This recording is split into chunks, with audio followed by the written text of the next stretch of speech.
Hey, this is Lords of Hatred. We are here for another episode doing some Star Wars stuff. Tonight we're going to fight some Sith. So, I feel like you run away all the other times, and we didn't do that. I was going to say, except that's not a super unique statement of this campaign because we've done it probably every other episode. There's been fighting of Sith. But tonight you're going to fight Exar Kun, the Dark Lord of the Sith. A real Sith. Yeah, a real Sith. Oh, yeah, that's true. You know what? That's true. The rest of the Sith are not Sith wannabes. True. Yeah, they're Sith wannabes. They're like in the Rise of Skywalker. Oh movie, yeah, the Knights of Ren. Yeah, the Knights of Ren, where they're basically literally LARPers. Yeah, and they move like LARPers, trying to hold weapons. Yeah, and they're also talked about more than they're in it. Yes, exactly. Which is not to say very much to begin with. No, I know. That's honestly one of the things that I hate most about the Star Wars fandom is when fans like latch on to one thing that is just very briefly mentioned and then like take it so out of proportion that it just ceases being cool because of how much emphasis they put on it. Like Boba Fett. Boba Fett was just fine being a normal bounty hunter in the distance, but everyone kept talking about him so much. Exist almost. Exactly. He has like 2 lines and barely focused on the entire, like especially like the Book of Boba Fett and all the stuff that's come out over the last couple years with Boba Fett. I'm just like, I don't care. Like, I'm sorry that a bunch of boomers really, really liked Boba Fett, but I don't care. No, I think the Mandalorian was a better Boba Fett, especially when you consider the Book of Boba Fett. Mandalorian was 100 times better. They could have done something good with Boba Fett. They just didn't. And then they did something good with the Mandalorian, which was what they should have just done with it. Exactly. Yeah. The Mandalorians as a general idea is so much cooler than Boba Fett. Like, obviously the Mandalorians came from Boba Fett. Like, if Boba Fett didn't exist, the Mandalorians wouldn't exist. So I guess good for Boba Fett, but still, like, Boba Fett's the least interesting Mandalorian. But so my beliefs. I see. So yeah, Sam in chat is like, today is rant day, LOL. Yeah. Anyway, we're here to play a role-playing game. Let's do it. Ren, Connor, you got it. Your beliefs and instincts. Yeah, I do. I have my beliefs all set. Wow. Yeah, I do. It's because I was reminded before the session. And 2 out of the 3 of my beliefs were just carried over from last session. So it's perfect. Yep. Okay, so Biaka is unaware of my newfound revelations as to the Force. I will try to explain to him my view. I'm not sure if we're going to get to anything besides combat, but it will depend. Yeah. That's all I got.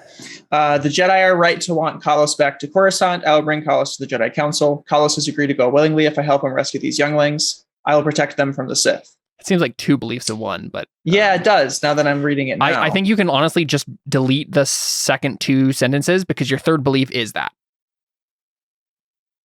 Right? What do you mean? The last 2 sentences of that second belief, Kalos has agreed to go willing if I help him rescue the younglings. I will protect. Oh, no, you're right. I thought he said I will protect him from the Sith.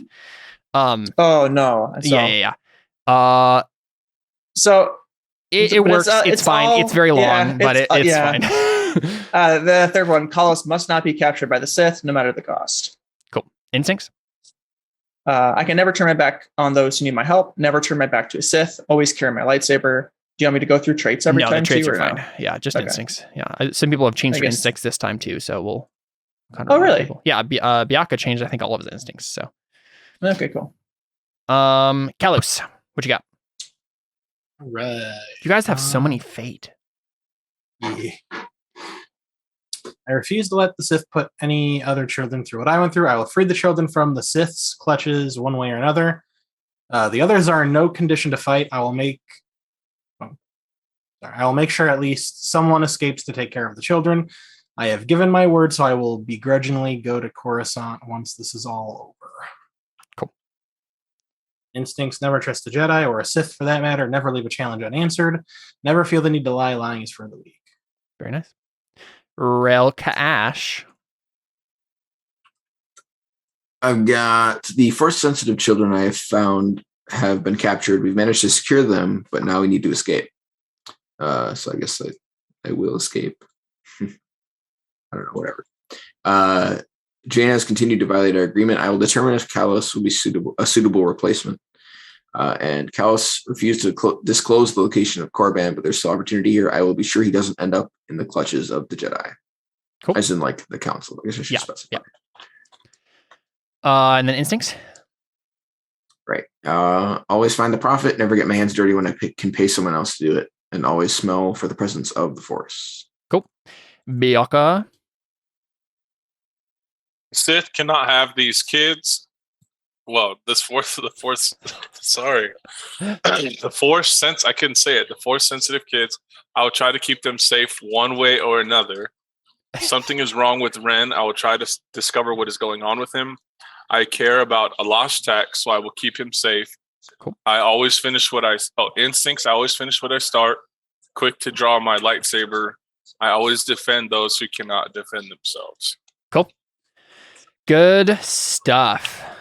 All right, so I think let's go ahead and start off with Rel, because I have an idea as to what's going on here, right? So we see the last shot we got out of the last episode where you guys are all rushing out of the partially collapsed Sith temple out into that kind of like main center area that was collapsed, like the roof of it was collapsed by Kalos, so it's just open air now, just a bunch of rubble. You're kind of like climbing over the rubble, starting to get out so you can get to one of the side entrances to get back to the ship.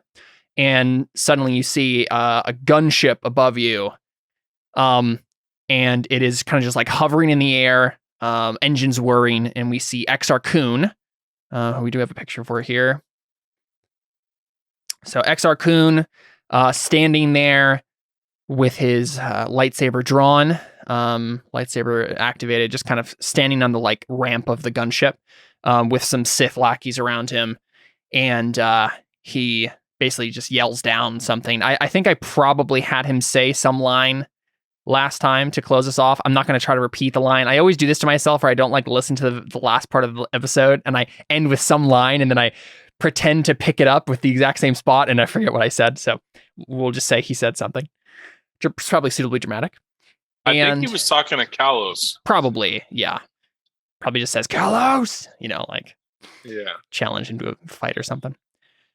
But I think we cut from there and we go to a very shadowy world, right? So suddenly we see the exact same scene, but all the colors are like inverted weirdly. Everybody's shadows are pointing the other way, pointing like the wrong way, like against the light or towards the light rather.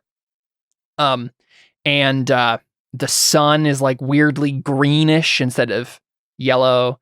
And just kind of like a shadowy, misty quality to everything we see around us. And everything's kind of like moving in slow motion. So we see maybe Kalos respond muddily, but we can't really hear what he's saying. We just kind of hear him say something and just kind of muddle like you're underwater. And then we see Rel step out of, he's the only person who's like actually in focus. We see Rel like step out of like probably the wall. And he's like, full on Force ghost, kind of like in the shadowy realm of Forceness, right? Kind of behind everything. Rel, would you like to add anything to this description of like the weird Force ghost realm you go to when you die? I think the only difference is that his body looks strange and sort of not, he's not incorporeal, but he's also not properly solid. Got it. Sort of like slightly wispy. Liquid being held together by something, right? Yeah. Even more so than he already was before. Right. Yeah. He's probably, instead of just having like little droplets floating off the top of his head, it's probably just all over, like lifting off of him. Sure. Yeah. And so Rel, this is like the shadowy realm you go to when you die in between reanimations. And remind me, basically just your traits say you just have to like you reanimate back at your little holocron thingy. Yeah. Basically the trait, because it's a one from the Burning Wheel codex. So it's basically like there's a physical element and like a soul element or whatever. And as long as that isn't destroyed, as long as the phylactery isn't destroyed, you can come back from it.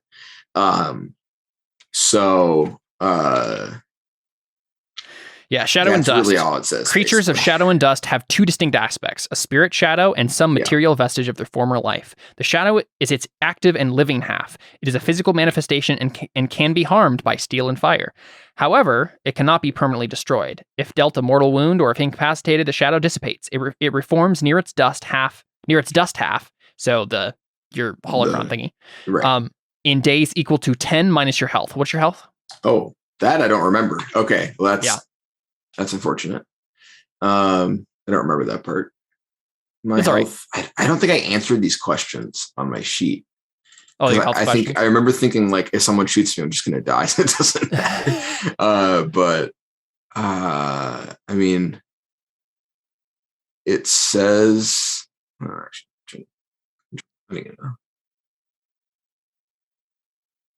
Oh yeah, it just says 1. What is it based on besides the questions? I think it's. Oh, I don't even know. Yeah, let me. I think it's. Let me look. Yeah, sorry. No, you're right. You're all right. Let's do that real quick. I guess I'm gonna be dead for a few days. I thought it was. No, that's right. I was gonna give you a chance to come back sooner anyway. That was my plan here, so I'm not too worried about it. Just when we're doing such a messed that up. When we're doing such a quick paced game as this one, I want to give you guys opportunities to like recover from wounds faster and all that stuff. So I'm not too worried about it. Man, the time span of this game is pretty short. It's very very short. Yeah, even when I wasn't in it, compared to any other Burning Wheel thing we've done. Right. Though I guess maybe that's not true. Chrome Inquisitors was very quick too. At least the first season, first season was. All right, let's see. Average of will and fort. Okay, so that's rounded down. 3. Okay. Does your character live in squalor and filth? No. Is your character frail or sickly? No. Have you been severely wounded in the past? I don't think this question matters for you. That's sort of relevant, I think. Has your character been tortured and enslaved? Probably not. You can go and add 1 to your health because you're weirdly mystical. Okay. And are you athletic and active? Probably not really. Does your character live in a really clean and happy place, like the hills and the Sound of Music? Clean, maybe. Happy, probably not. I think you probably do, given that you're literally like one of the wealthiest people in the setting. Yeah. Right. So you can add 2 to your health. Okay, so now I've got 5, which means 5 days. So typically 5 days is what happens, but I'm going to give you a chance to come back sooner, right? You can try to force the animation. But you can also, so Rel, you're kind of looking at the scene, and you maybe, I don't know if you ever tried to do something like from the Force Ghost realm before, but you've always heard from at least Jaina that it's possible. Right, that like Jedi, when they die, or can become one with the Force and interact with things and whatnot. And your condition is slightly different from that, but you've always speculated that you could probably influence things. What would you like to? Would you like to try to do anything, or are you just going to make a break for your phylactery right away and try to reanimate yourself? Yeah, I think based on his perception of. Or his philosophy on the Force, I think he wouldn't try to push. Got it. Anything. Yeah. Cool.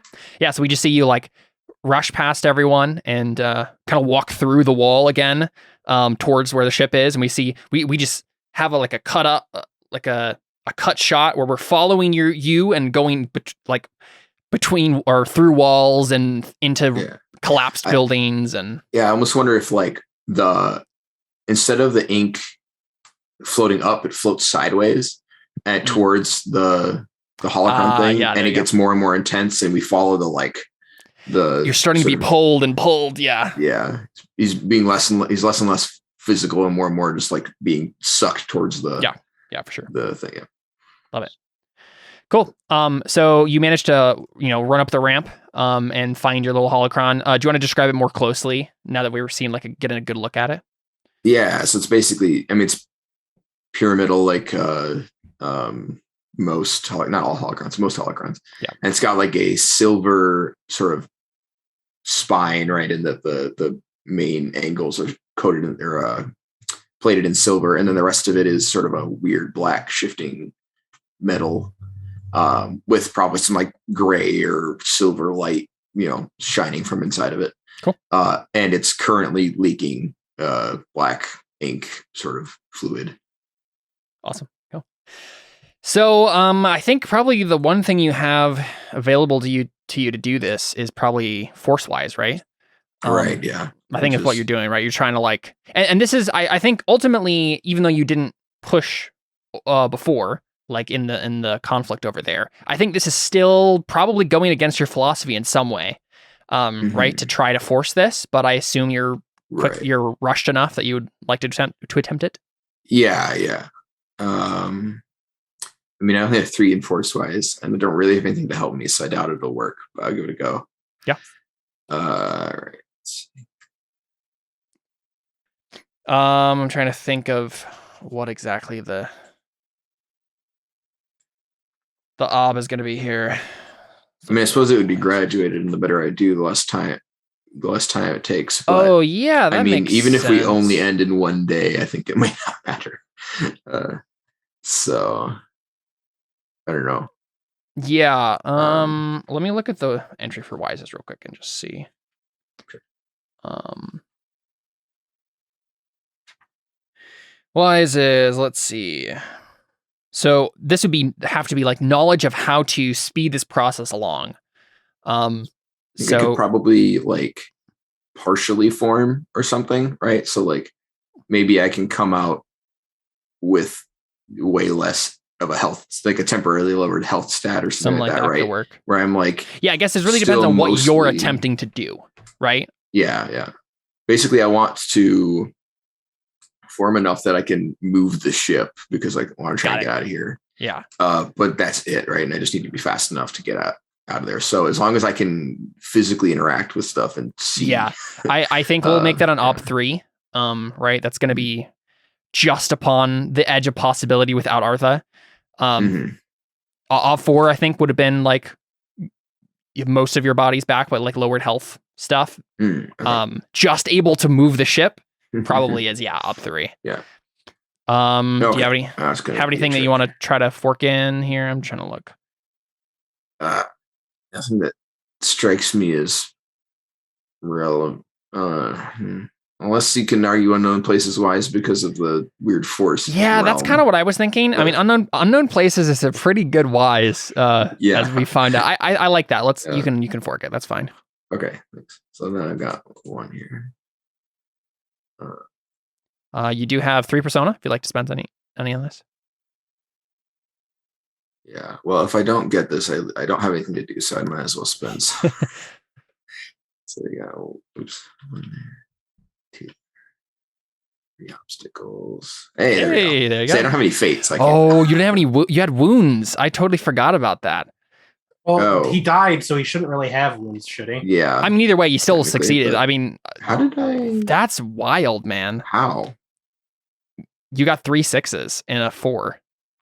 Oh, because my Artha discounted. Yeah. Got rid of the wound, and then okay, I see. Yeah, that's a really lucky roll. Wild. That's like a really good roll. Cool. Yeah. I mean, honestly, yeah, man. I'm gonna get rid of my wound now because I'm not dead. Yeah. Go ahead. Man, too bad we weren't doing a graduated roll, I guess, because.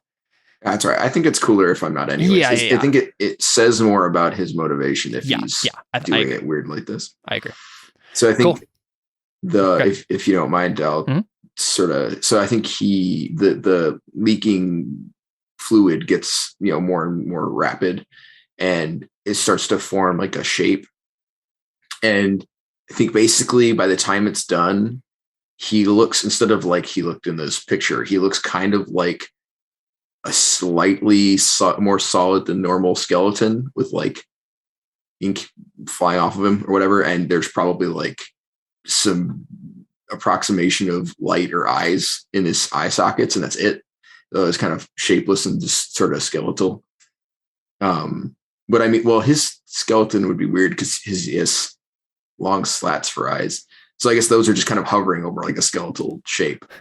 And then, he's like, every time he steps, he leaves ink on the floor, and there's, it's much more like when he was in the shadowy realm where it's coming off of him more rapidly than it was. And I don't know how long that form will last him or whatever, but he'll probably eventually collapse and have to reform again. Yeah, he's just sprinting through the ship trying to get to the controls. Yeah. What are you actually going to attempt to do once you get there? Because I think we can probably like figure that out, make that roll, and then jump back over, and then we'll know when exactly you intercept whatever's happening. Right. So the spaceship is like right there, right? So it's basically right. You have the big temple, and then there's like a landing pads off of the temple, and you're at one of those landing pads. Okay. Yeah. I mean, so, basically, I just want to several get hundred over yards. To where they are. That's about right. it. Okay. I just want to get the ship to where they are so they can get on it. Sure. But I don't have piloting, so yeah. And I don't suppose any of the 5 random goons on the ship have piloting either. Probably not. We made a point of saying Alashtak was the pilot. Right. Yeah, so we just see like this skeletal figure like walking around, like running through the center of the ship, the center corridor of the ship, like leaving these ink stains, and we see like the shot is just like down the hallway, and we see the goons like look out of rooms like staggered and look down like what? yeah. And yeah, I think he'll basically hobble over to the controls, and assuming that I have enough familiarity with spaceships to turn it on and move it, I'll do that. Basic stuff is fine. It's just, I guess it really just depends on what you're actually attempting to do with it. I basically just want to land it in the square they're in, or maybe hover over it since there's a bunch of rubble in it. But I don't plan on doing anything fancy. I just want to be over there. Mm-hmm. Let me look at. So you said just land it. Yeah, because I don't even know that they're alive, right? I'm trying to get over to the temple to see what's happening. Sure. And I'll see them in the courtyard with all the kids, I assume, right? Right, yeah.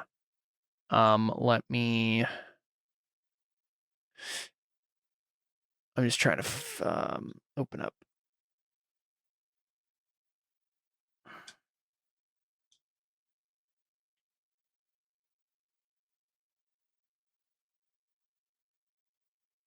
There we go. No, what? It's not letting me open this PDF. Don't know why. As I'm approaching, can I make a roll to know who this guy is? Because he's standing on the outside of on the lowered ramp of the shuttle, right? And he's important enough that maybe I would recognize him. Oh, try to recognize him? Mm-hmm. Yeah. If I realize how strong he is, I'll do this differently than if I don't have any idea who he is. What do you have any? Nope. Yeah, so this would just be perception. Probably, yeah, just perception, I guess. Yeah. Have good perception. So do you have any? Nope.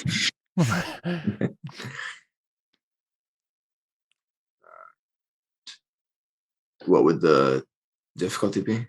To recognize this dude, probably not too high. Let's say 3. Okay. Well, I'll have to get a perfect roll. We'll see how it goes. Wait, what? Well, no, you have 6 dice.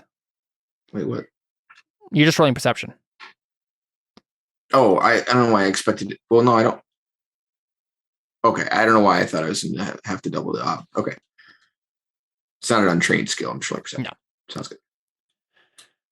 Yeah, I mean, I could have had you roll a skill, but like it would have been Sith wise, and it probably would have been a 1, right? Right. I guess that's my question: is can you be expected to have a wise such that the difficulty is doubled, or is it always just perception if you don't have a wise? So I think typically because given the internal logic of Burning Wheel, really we shouldn't ever be rolling a stat by itself. It should always be a being learned of some skill, even if it doesn't exist, because that's just the way that it works. Like there can be a skill for anything.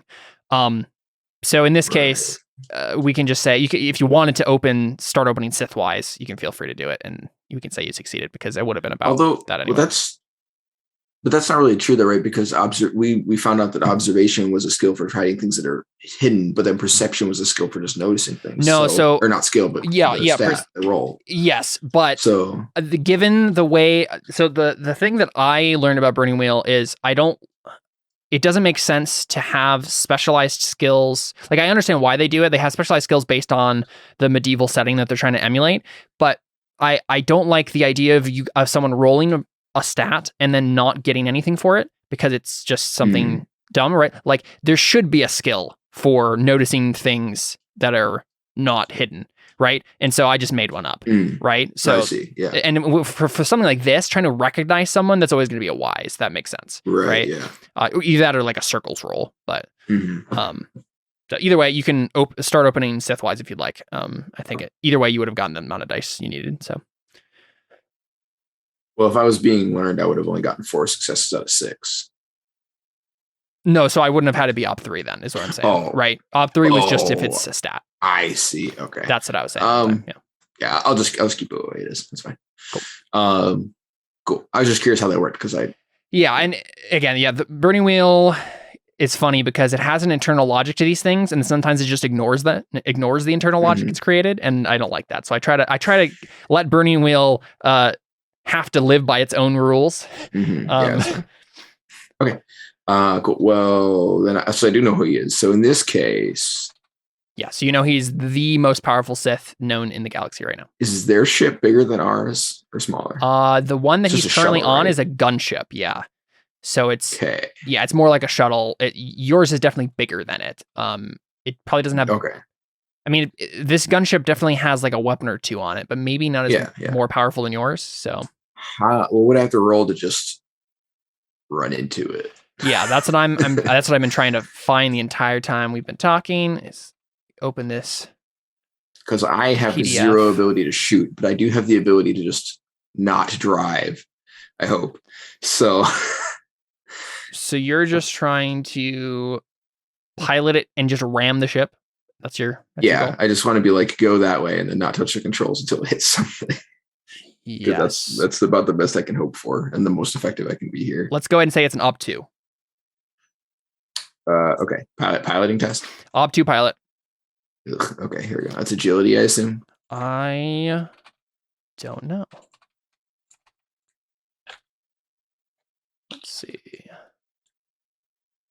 Pilot is perception and agility. Oh, okay. So it's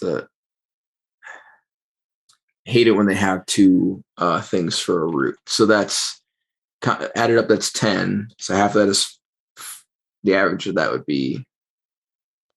Looks like you still have 5, right? Well, so the way that it works is you're actually just rolling on one of those stats. Oh, you pick one? Yeah, you pick one.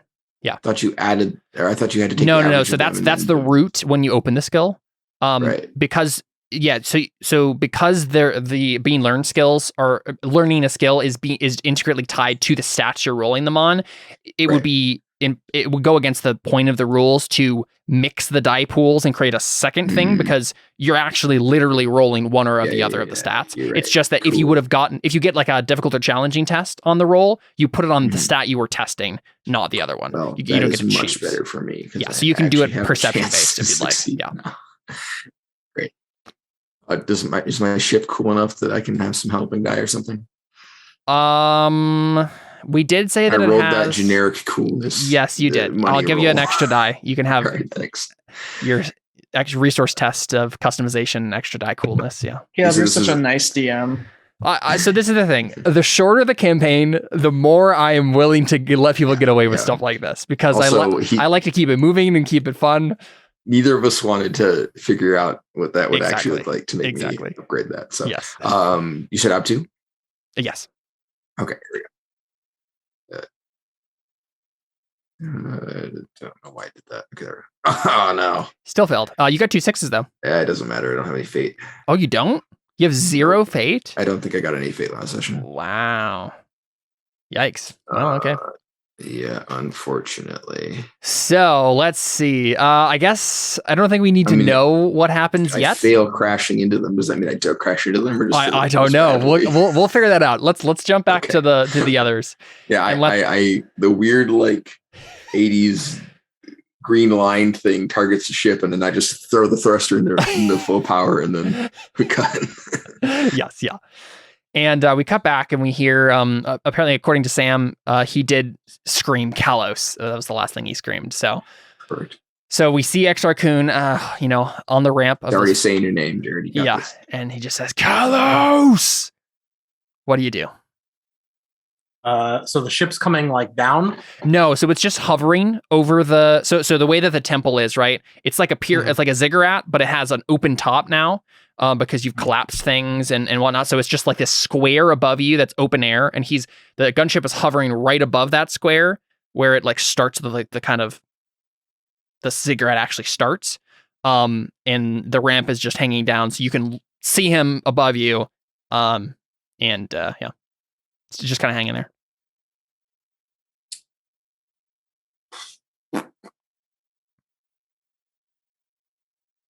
It's like you're in an arena and he's hanging above you in a gunship.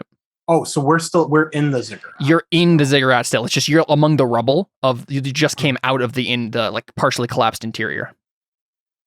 Okay. So there's no straight shot to the ship. No. Yeah, you guys were literally still going to have to like clear one of the big lanes that you drove your speeder into to get out because the entire center here is collapsed, or you're going to have to climb up the ziggurat to the top. So, yeah, there's no easy escape route right now.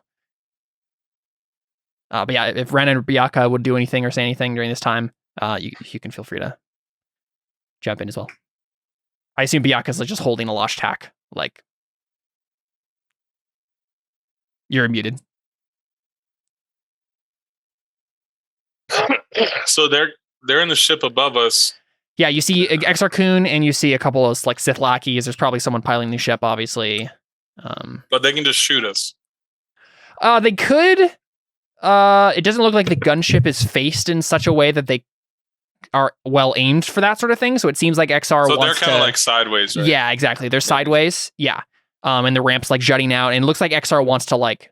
I mean, you guys know what they want, right? They want Kalos alive. So.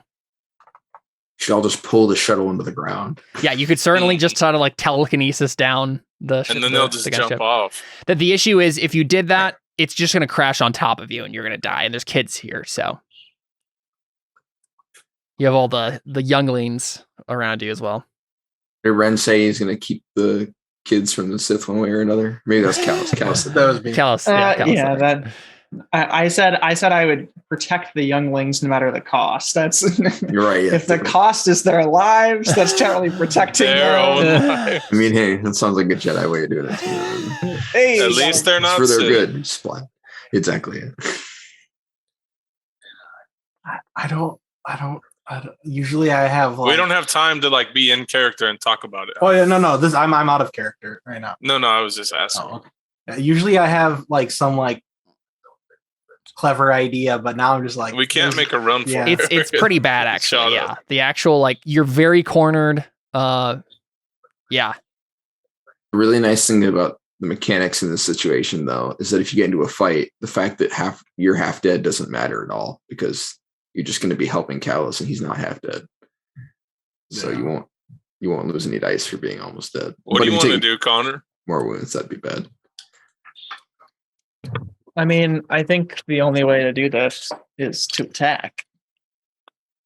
Well, he's in the sky. You're Jedi, just jump.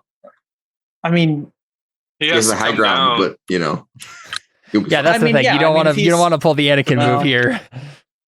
Okay. Well, the alternative, I see your point, because the alternative is if we wait for him to come to us, maybe he's just going to rain fire from. Is you said a gunship, right? Yeah. Yeah. It's not just a shuttle. You can so you think like Republic gunship the clone troopers used. Yeah, that sort of thing is what I'm thinking. Like a helicopter, but it's like the open hangar sort of situation. That's what I'm thinking. Yeah. Okay. Mandalorian ship, I think, is also considered a gunship technically. Yeah, so I'm thinking like an open hangar gunship that like is a troop carrier is kind of the point of it. But it also has guns on it. So. It's not a defenseless shuttle is the point. But it does. I mean, we could all just use proprioception and try to loop up. What is around us? Rubble. That's it. And ziggurat walls. I want to zap their engine with force lightning. Why don't we just throw a brick wall at their ship with the force? Yeah, you can throw rubble at them. Yeah. Yeah. We could do all of the above. How are you going to zap him? You're going to shoot lightning at his ship? So the one thing that keeps coming to mind, though, Kalos, as you flit through all these possibilities, that there are literal kids 5 feet from you that if anything explodes, anything goes crazy, they're going to die. It's in the air. Oh, sorry. Yeah, in the air directly above you. So if you do anything bad to the ship, zap it so that the engines will like. Well, I don't think there's any guaranteed way. While you guys fight. That's the issue, though, Bianca. There is no place of safety. Like you are trapped. You're literally in a death trap right now. Yeah, but you're literally in a death trap. You're in a enclosed arena that's just rubble. The only way to get out is to somehow climb over the ziggurat, clear rubble to open an entrance out of the ziggurat, or go back into the partially collapsed room you were just in. Like, and all of that is going to take way more time than you have. So, like. And honestly, Kalos, like as you're looking up at this, you can tell on X Raccoon's face, like he wants one thing, and that is you to surrender. Like he even probably wouldn't talk to you before he does anything. So like I don't know if your best option is to just immediately attack him, because either the gunship is damaged and then it just explodes and falls on top of you, or. Kalos, you just have to make a Star Wars wise roll to know that whenever you hit an engine on anything, it always flies off and spins and hits a wall. So, well, the issue is that it's currently hovering directly above you. So, you ever seen a jetpack? I don't have that wise, unfortunately. I would not allow any of you to get Star Wars. The same wise you roll to know that if you shoot a door thing, it always does exactly what you want. I want to rebuild the ziggurat. With the Force. Force fix. Yeah. So you literally just want to like reverse time, telekinesis everything back into its original place? Yeah. Oh, what's his face in the new Star Wars game can do time stuff, timey-wimey. Of course he can, because of course they do that. Who? Talking about the Jedi Order games? Cal Kestis. Yeah, Fallen Order. What does he do with time? He can freeze time. I literally hate everything. Why do they do this? No, he can't freeze. He can stop. No, he doesn't even freeze time. He just stops things. Yeah, he slows. No, but he could make you experience time slower. Well, no, I think he just holds you with the Force. Yeah, right? but they're still moving slow in time. I think it's been a while since I played. I just assumed they were struggling, but I guess it doesn't really look like that, does it? Yeah, I don't know. So I don't know what we do. We're screwed. Kalos, you can certainly attempt that. Would you like me to give you the ob for that? 85. I don't need it. That's too much. I was gonna say it was gonna be an ob 15. Like that's a ridiculous thing to ask. I know you could. Why don't you just scare everyone with your fear aura and scare them, make him leave? They'll be afraid of you. He has a strong, because he would do that to us instead, because he has a stronger one than me. Oh, you can't just do it first? It's just a steal thing anyways. The best case scenario, he would stand there and be like, wow, that was scary for like a couple seconds. Yeah. And then he'd probably do it back, and then you'd stand there and be like, that was scary for longer. Yeah. So do any of the tunnels go underground? I don't think so, no. Not even one. I mean, there might be one, but it's back inside the partially collapsed building. I mean, I think just going back inside is our best bet. Okay. I mean, he's not going to just unload and risk crushing me to death, right? I think he knows how powerful you are.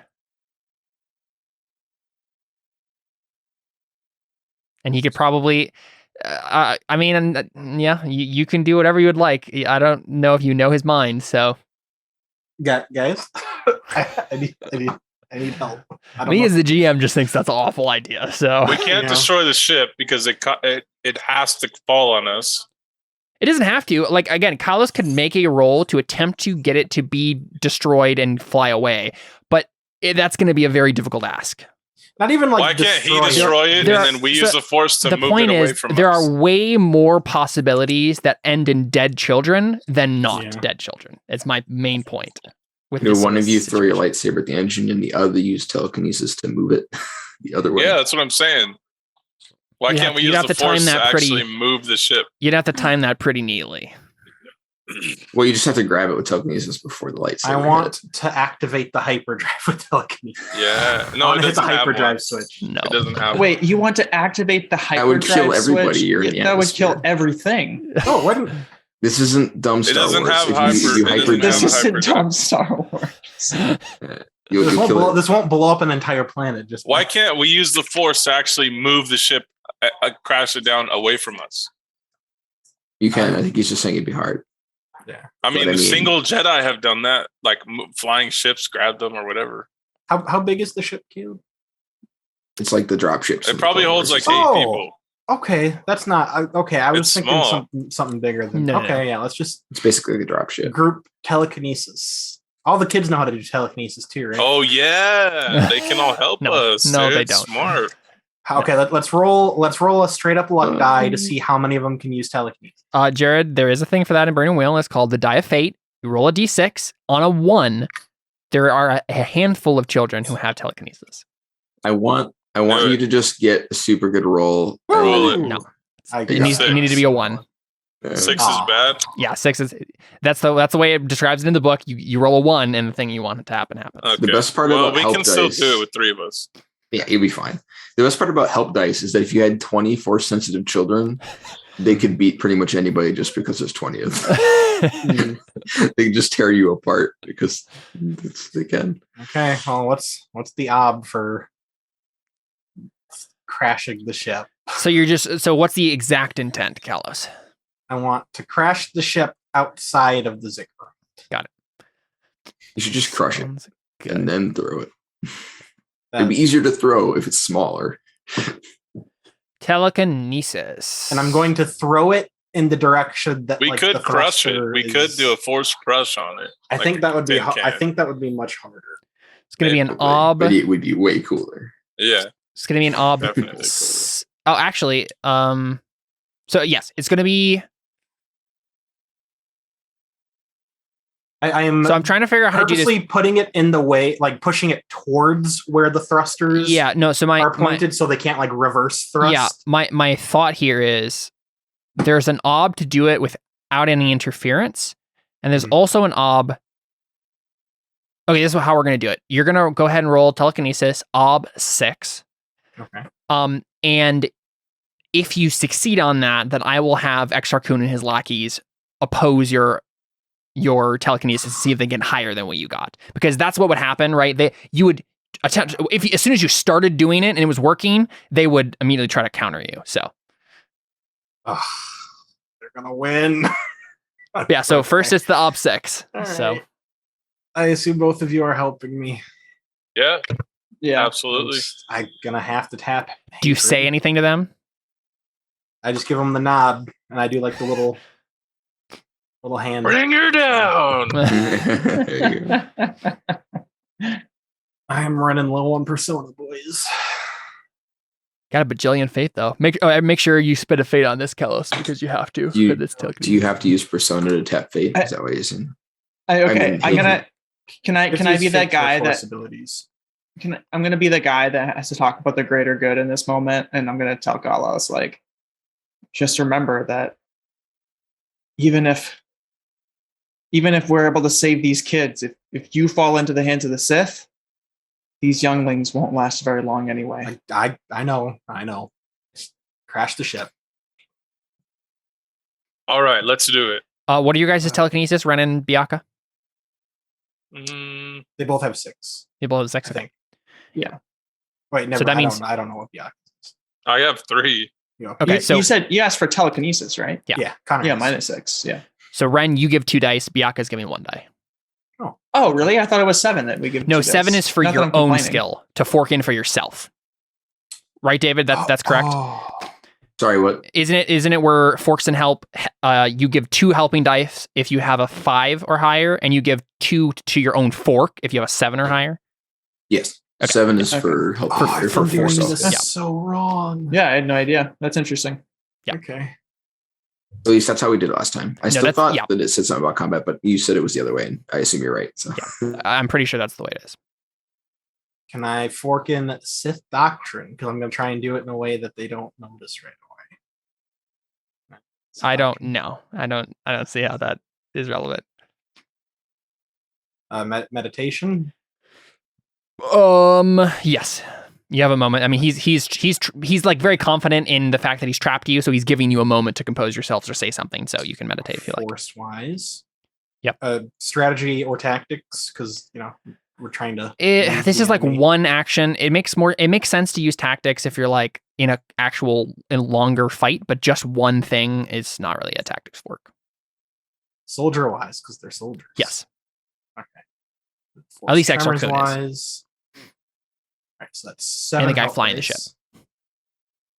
Yeah. 7 health dice, and then help dice. 7 hatred. Sound like you said health dice. No. And then 7 hatred, so that's 14. Oof, I forgot you're just tapping hatred. Yeah, go ahead. Against Ob 6. You have 7 hatred, bro. Dude, it's been climbing. What did you start with? I think it was 5. Holy cats! Is it gray shaded or no? Yeah. Yeah. Oh yeah. It's gray shaded too. It would, if I hadn't gray shaded, it would have started at 9. I think. Oh my gosh! Yep. Been did a long time ago. Yeah, Kalos looked. Jared looked at all the options for hatred, and he's like, "I have all of them." It's a 6. Yeah. Ooh. Okay. Yeah. Wow. That was so many successes. 15 successes. 15? Yeah, because it automatically open ends. And then you can go ahead and, Kalos, you get an automatic fate on that because you have to spend one. So you can reroll an extra die there. One of the failed dice. Yeah, you're going down, Sith. So that was the roll for telekinesis on the thing, right? Oh, I see. Yeah, but they're going to try to oppose us. Well, yeah, obviously, but what? They're going to use the force to keep the ship where it is. I was remembering the 15 as the odd that you had said earlier. I forgot that we had said but they have a chance to resist it. Okay, yes. All right, my bad. I misunderstood. So I went ahead and marked fate spent and added another. You got another success there, Kalos. For the fate you have to spend for telekinesis. I already took the one I had to take you off. Oh, did you put it on telekinesis already? No, I didn't put it on yet. Okay, just add 1 to your fate pool then, because I did take 1 off. And then do I have to re-roll now, or can I wait to see what their roll is first? No, you have to. I already did it for you. You got 1 success. Well, it's just a 1 failed die. You're rolling again. So, So your final dice is 16. And we'll go ahead and see if XR can pull this off. XR also has hatred, so yeah. He probably has like 12. I mean, on the upside, it can't be higher than yours by much, or he'd be dead. So no, it's not. It's not dead. I just lose control of my character.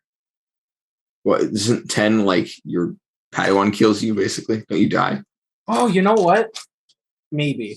So I mean, it can't be higher than 10, or it can't be higher than 9. Helping him as well. So. Well, yeah, that might be a problem. The only benefit is I might have more forks. It'll either be similar or he'll have a few more. You got a lot of 6s though, so he actually doesn't have a super. You know what? Okay, let's quickly adding some forks. I am. His telekinesis is too low. I'm just going. No, well, that's the thing. So I made these characters as whatever their age would be. Mm-hmm. But they've been quote unquote adventuring for a while now, so they'd have boosts. No, I know their stuff. Right. Hit us with it, Caleb. Yeah, I will. Don't give us the weak sauce you've been throwing. Sounds good. You almost all died last time, but yeah, it's fine. Actually, they did die. They spent points not to die. That's what it was. Still got less. He'll obviously he has to spend a fate anyway. He had 1 more. Oh, he had 2 more dice. So he'll go ahead and try for. You got fewer 6s. Yeah, probably helped. We got real lucky on the 6 front. There you go. No extra successes from fate. So yeah, he failed. So you're crashing the ship away from the ziggurat. That's the intent. and away from like where we're going to be, like the direction. Sure, the opposite direction. Yeah. So that I think this is what happens, right? Now we know why I failed. Exactly. That's what I was just gonna say. We see Kalos and Ren and Biaka just start to do their force powers, and the ship starts moving. And we see the Sith cultist pilot start to like freak out and yell back like, "The ship, it's just out of control!" And then Exar just like kind of grits his teeth, flares his nostrils, and then like starts to try to counter you, and with his Sith acolytes next to him, and you're just too strong. I think we just see Exar and Kalos are just locking eyes, right, the entire time, and it's those two versus each other, and finally Kalos just, what's the thing that like tips it over the edge, Kalos? What can we see at least from this? I flip him off, and he gets really mad and distracted. Well, I mean, that would just help him because he's a Sith. Yeah, you're both mad. You both have hatred. Oh yeah, dang it! What does it look like when you get so mad that you throw spaceships? Yeah. His hair turns yellow and he goes, "Ah!" Yeah, my hair turns yellow and my eyes turn blue. So here's what happens. His hair turns yellow, then your hair turns yellow, then your hair turns blue, and then he goes flying. Wait, no, sorry. Really then his hair turns blue, and then your hair turns red, and then you throw it. No, blue is better than red. Is it? Whatever, your hair turns silver, and then it doesn't matter. Yeah. His hair turns green, and we all get confused. Good work. Till purple becomes a thing. That's next season. Oh, you're gonna run out of colors. You need rainbow hair. Wait, no, I don't want that season. They missed their window to do that. That's true. Yeah, it's not June anymore. Where did I start? So the ship just loses focus and twitches, like flinches, and then suddenly the ship just kind of like starts crumpling, right? As it kind of spirals down and then just lands in the dirt. And then a second later, after it goes out of the camera shot, we just see the event horizon just fly past, like careening into nothing. Oh man. Yeah, and so Rel, I think the consequences, the event horizon goes right past them, right? Because you locked on their signal, right? And so we see the event horizon just follow him down, right? And just crash right into them. I'm like, you see my face and there's no eye slits, and then one eye slit opens a little bit, and then I see the ground and just like. And I think probably what it is actually is you you because of the way that they're turning, it's trying to course correct itself and hit the shuttle, but it doesn't, and you fly into the water. So reminder, I think there's like maybe like a big pool of like a lake or something, right, or a river or something like that, right next to this ziggurat, and so you go past the shuttle, like over the shuttle, and then just water splashes everywhere as the event horizon. How much damage did they take for a crash landing? I will have them make a roll to not be hurt. I imagine that he's doing the Kelsier thing. He's pushing in all directions and just sitting in the center as it spirals around him. Yeah, there you go. Everyone else is flying around. He's just floating in the middle.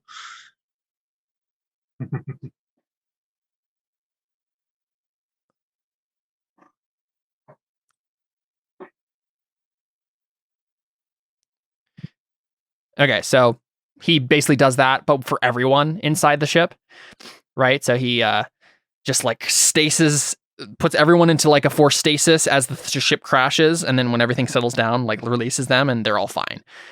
We see them like walk out of the wreckage of the shuttle. So Kalos and Ren and Biaka, what do you attempt to do while you have this moment of reprieve?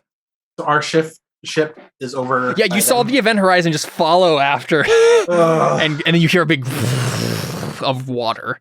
Are there any other ships we can take? Wait, so the ship we're trying to escape on crashed too? It hit water. It hit water, so are fine in Star Wars. When they hit Alashtak, so. The person who actually is going to pilot this ship, Alashtak, is going to have to make some sort of roll to like vent all the water and like get it out of into the air, but it's not still damaged. Unconscious. Oh yeah, he's the unconscious. X-Wing can fly after it's been underwater. So yeah, water doesn't seem to hurt spaceships. There will be a roll to get it space worthy, but it's not damaged necessarily. When is Alashtak awake yet? No, I'm holding him like this. Ren, you need to heal him. He's the only one who can fly. Yeah, well, we need to get out of here first, right? Yeah, that you don't want. I mean, there's no point getting to the ship when they can just do that to us, unless we have a pilot who can get away. I think I'm also on the other side of the ship from you. What's stopping them from just pulling our ship down? It's already in the water. Oh, you mean when we? When we leave. Yeah. Yeah, they're gonna need to be dead probably. Yeah. What are you guys doing? Okay, so say in character, be like, we need a pilot. We need a lost tag. Yeah. Red, you need to. All right, I'll make the roll. Not die this time. Yeah. Is there an Anakin among the children who can fly the ship? And then I set him down and like lay him out. That's a roll. Die of fate. What would that roll be? A die of fate? It could be a die of fate, or it could be a circles circles roll. One of those is either of those is fine. Anybody have a good circles? I have 3, I think. You have 3. I have. Where is that? Circles is an attributes. Oh, I have 4. I have 1. I think Callus has the highest. How do I have 1? Oh, and I guess we came from the same. We have the same life paths too, right? Yep, you can definitely make this circles roll. Oh, and honestly, yeah, if they all, well, no, so they aren't necessarily. Did we say they're necessary? Well, okay, one of them could have been a former youngling, a former child devotee. Mm-hmm. It doesn't necessarily mean that all of them are, right? They're all Force-sensitive children of one sort or another, but you could at least make a roll. I think it's going to be an Ob 3 roll. But Ren and Biyaka could both help you because they both have the life path as well. Oh, that's nice. Because the idea would be a life path you have, but with a power you like, with a specific skill. So that's an additional 1, and then right here in the nick of trouble. What's this on there? Wow, you got it. Yeah, Op 3. And so because you got it right on the money, we don't need to know who the name of this kid or nothing. We don't need to make him into a character. This is just kind of like minor. Like you just look at the kids. Does anyone here know how to fly a ship? And this young guy who's looks kind of like a sandy-haired Anakin sort of figure, just kind of like raises his hand. What is your name, young? No, I'm kidding. Yeah, just told you. Fly speeders. So now we don't have to. I was a great pod racer back home. Good enough for me. I used to shoot womp rats in my T7. Oh boy. They're not exit to the ziggurat. Yep. So since we collapsed the front, is there a back entrance? So the way you collapsed it, you have to move rubble or go over the ziggurat to get out. But we collapsed the front of it where our ship used to be. No, you collapsed the inside of it. Oh, okay. You're in the center of it, and you collapsed it all around you. I thought we collapsed like the front face of it. I gotcha. Well, I mean, yeah. Either way, telekinesis needs to happen here, either to fly everyone over or to move rubble. One is going to be way easier than the other. Which one is easier, Caleb? What do you think? I mean, I think lifting light people. No. Really? That would be harder? No, because it takes way more. It takes way more finesse. Just moving one big boulder is going to be all you need to do for the. Oh, okay. All right, let's move the boulder. What's the Ob? Do it. Probably Ob 6. I can't afford to use another persona. I got a lot of fate in the persona. And in not getting the success will just mean it takes too long, right? Mm-hmm. Not that you can't do it at all. Anakin's great. Am I take it I'm just doing the roll again since you're both injured? I think so. How did I get injured? The initial fight with the Sith when you guys got here. Oh, yeah. Yeah. The only reason I didn't get injured is because we should heal each other, Connor. There you go. I don't think that's how that works. I take your injury. Why? We have 2 Jedi that can both have both. No, but the way it works is you heal by giving yourself the wound. Well, all you do is you make the health test for them, technically. Yes, that's true. But so you could do that. Yeah, but that doesn't make any sense because then they're both making a health test and they have the exact same type of wound, so it doesn't matter. But you get to use magic to do it instead of true. Well, how about the kids? It looks fancier. What was the other? The kids can help. 6. There you go. Got it. Yep. So you managed to push aside this rubble, and you're just gonna make a break for the event horizon. Yeah, and I take the boulder and put it between the Sith. The boulder. The boulder's not going to be able to fit into the lane that you have to run through. Conflictions. So you can't really have it ahead of you. You have to throw it to the side and then rush forward. Gotcha. So yeah, basically what happens, right, is you run down this lane, right, this like large open entranceway out of the ziggurat, and you see like this like lake that's like next to the ziggurat. It has the event horizon in it. So it's slowly sinking. And you see the crash shuttle a little bit to the right and in between you two. And the Exarchun and his Sith are walking off, or like just stepping off of the dropship, seemingly unharmed. And he still has his lightsaber activated, and he's starting to like there's only like maybe 10 yards that he has to move to intercept your path to get to the event horizon. So he's starting to like stalk towards that intercept point and staring at you, and then just says, "I'm not finished with you, Kalos." You think we could like reconvene on Coruscant, maybe? Final, have a final big confrontation. I do plan to eventually raise Coruscant to the ground, but first I need the location of Korriban. Are you going to give that to me, or are we going to have to see these children dead? But you can't take the Jedi as you are now. You need help. Is that what you're saying? I will not fall to your mockery, Kalos. Sorry. And now I assume you guys were moving forward, and he was moving to the right, and now you guys are facing off pretty much head to head. You will not go forward. This ends here, Kalos. You either surrender to me, or watch everyone around you die. Okay.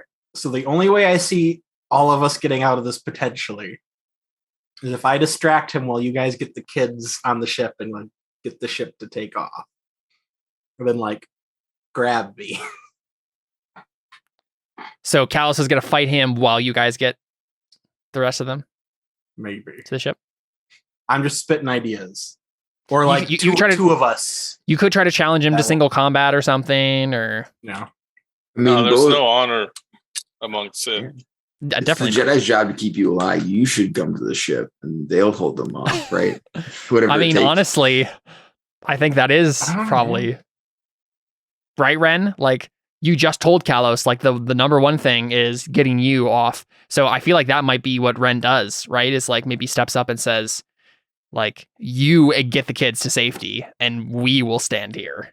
The Jedi will try and take them on and be like, we've already lost this battle. Like, there's no way that we survive, all three of us, but at least you can get the younglings away. No younglings die. You don't get captured by the Sith, and us Jedi can just sacrifice our lives. Well, you just got to live long enough for us to pick you up. Yeah. Ostensibly. I mean, yeah. Like that can be the end game plan, right? But if that doesn't work, we could still just kill Kalos. That's true. I mean, I'm going to be totally honest with you. I kind of wondered why that wasn't the thing that you did in the first place. But I mean, Connor tried. He did. Ren actually did try. Me, but he tried attacking me, and he lost. It seems like Ren has marked that off as an deleted that as an option in his brain. But if you helped the other guy fight him, then maybe you'd win.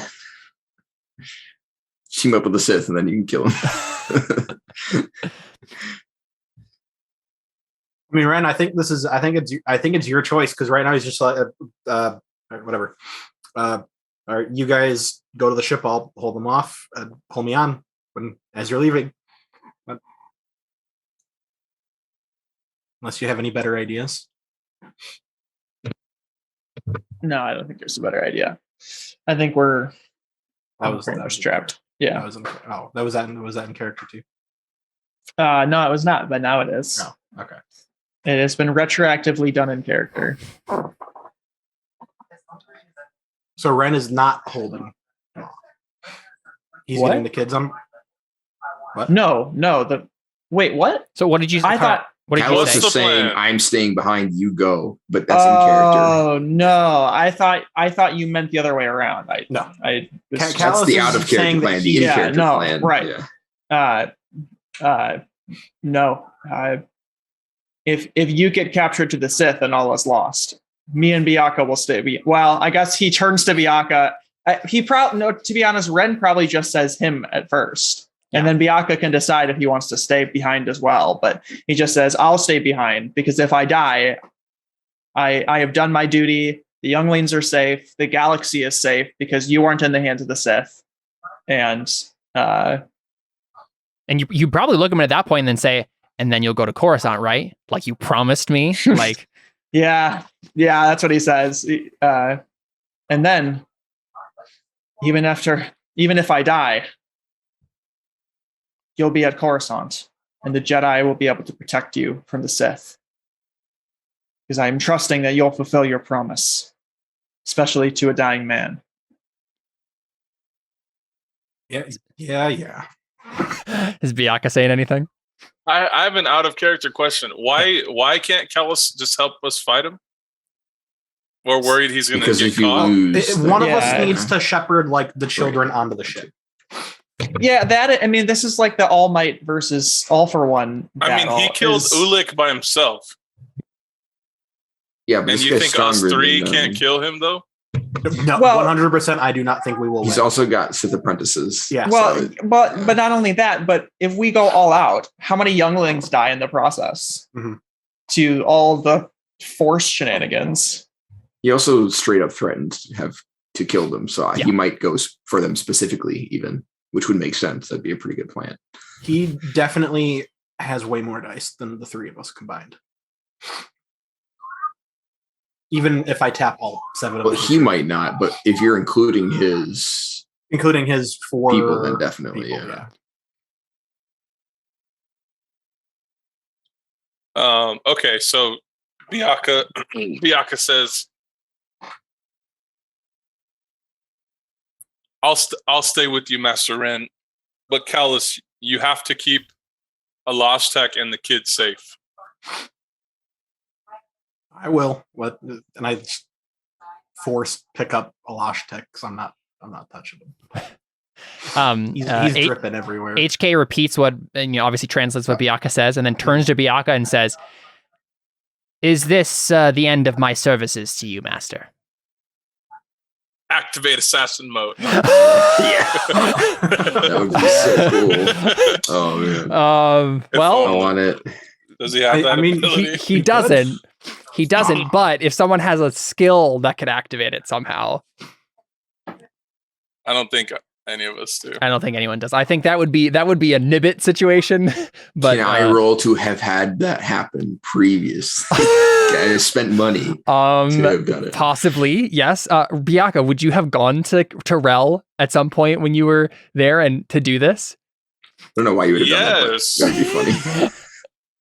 Well, let's think about it. Like I could believe that Byakuya would in a certain frame of mind. It just would.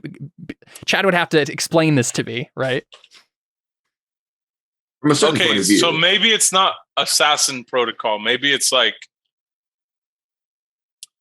activate nurse droid mode. Give him it's like it's protective. like Mandalorian. Yeah, protection capabilities. Because I knew we might need him to protect the force sensitive children.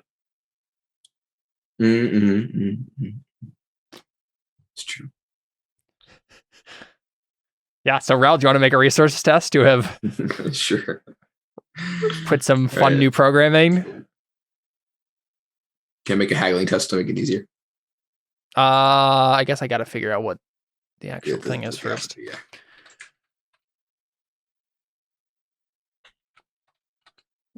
Where's the droid index? Yeah, here we go. 233. Just gonna see what a droid like this would actually even cost.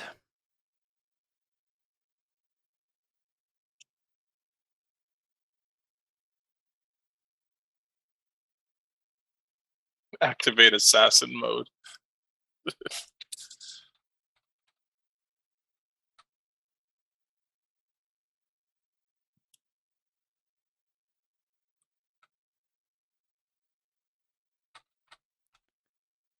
Here we go.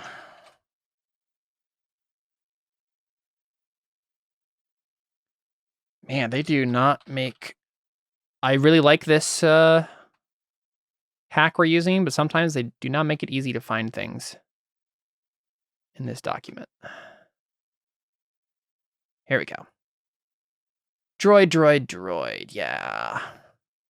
So this is going to be an OB 6 test. All right.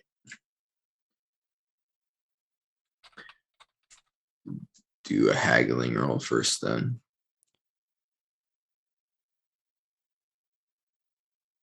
Do we know what's the? I guess it would just be versus. Here, I'll roll for this random person you're rolling against. Okay. Is he a merchant? Sure. Oh, okay. Cool. He got 2 successes. Okay. Wow. Because we fail this somehow. Whenever I roll for NPCs in this game, they always fail. Is that true? I don't think that's so. True. If he fails, then maybe HK kills us. Yeah, probably. Actually, yes. Oh yeah. Great. Okay. Oh, we're good. That would be hilarious. So you're good with the haggling, so you can decrease it to OB 5. Okay. So yeah, OB 5 resources. But yes, I think that's probably what it is. Is if he fails this resource test, then the guy still did the work, but failed and accidentally reactivated the assassination protocols. So he'll kill anybody. Only barely. Right on the money. You're rolling 12 dice, man. Yeah, and I didn't have any fate, so we got it. Yeah, so Biaka, what do you say to HK? Where did I get HK? I forget where I got it. So you actually like stopped some sort of like cult in one of the city planets, and they were manufacturing HK droids as assassins for their cult, and you ripped the hardwiring out of this one and stuffed it full of protocol stuff. So I'm just gonna say that because everything always comes back to Tatooine, like the passcode is so he asked me like whatever he said, is this the end of my service or whatever? Is this the end of my service to you, Master? And then I tell him the suns are going down on Tatooine. And then he's like, beep, beep. Yeah, and then we just see like red eyes. Eyes. And that's dope. He just like, pulls. You know what it probably is? He probably has like suddenly there's like a rocket launcher on his wrist. And just like fires. And that'll be part of the like battle thing, that roll we make. But so as Biaka, HK, and Ren, they're going to take on XR. And Kalos is going to herd the children to safety.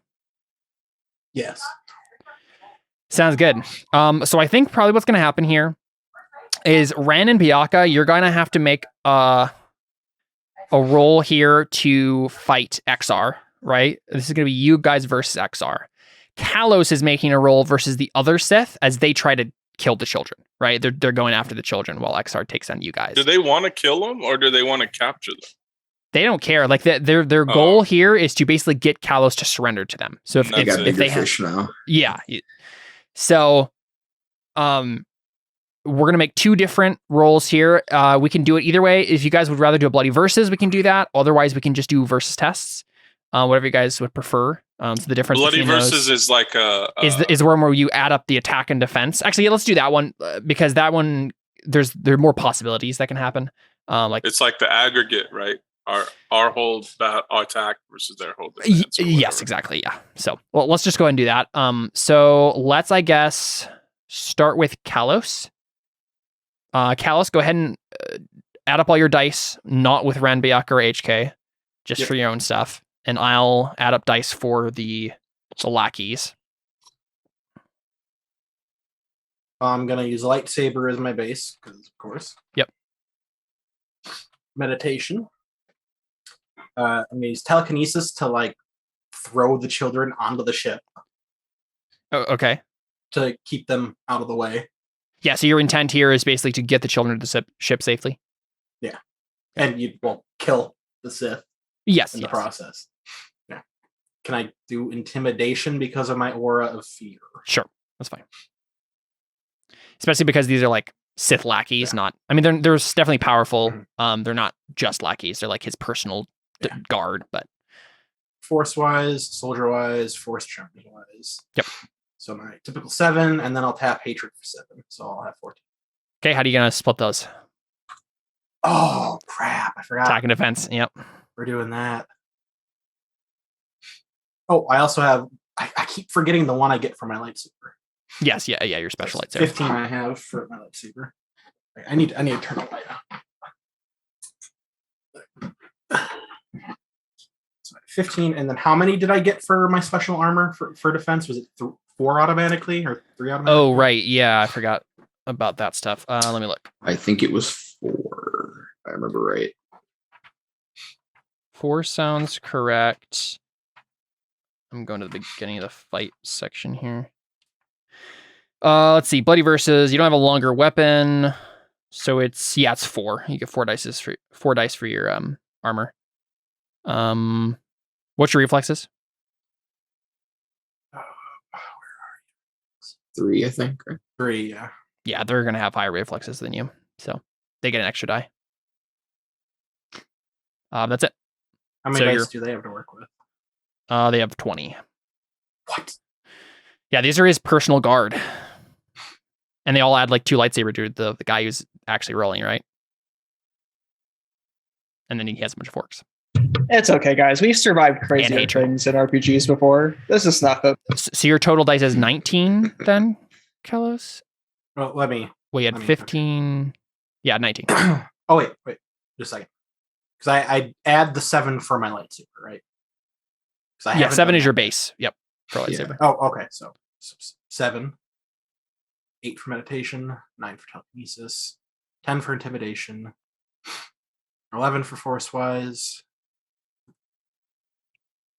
12 for soldier wise, 13 for force tremors wise. What did I just say? 13?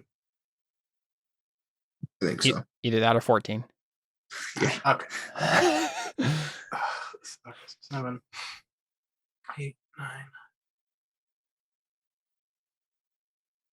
12, 13. Wait, are you fighting them? I thought Renan, did I miss something? Yeah. Fighting the acolytes. He's fighting the acolytes as they're trying to go for the kids. Ren and Biyaka and HK are fighting off XR. No, I understand. Okay.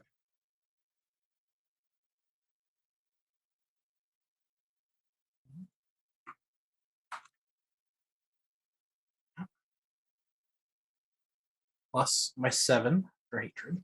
Mm-hmm. 13 plus 7. That's 20.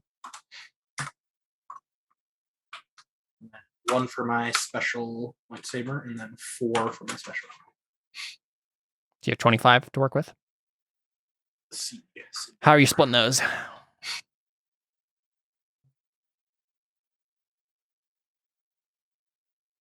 Should I just do half and half again, or should I do less? More defense, right? Up to you. Well,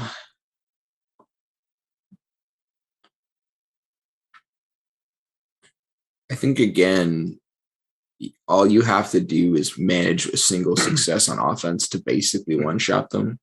But if they get a single success on you, it's because you're using lightsabers. Yeah. It's the same. So I would favor defense if I were you, just because 15 and 10 sound good. But yeah, I guess it's up to you. I don't know. Because if they put 15 dice on offense, then it might be, or defense, it might be hard to beat him. I don't know. Yeah. I don't know. Caleb's actually not supposed to know this, but right. It's fine. I pretty much already decided it in my head. I was just trying to decide between 3 different numbers. What's the thing to roll? It's /R space whatever D6 greater than 4. /R space D6. Whatever the number of D6 would be greater than 4.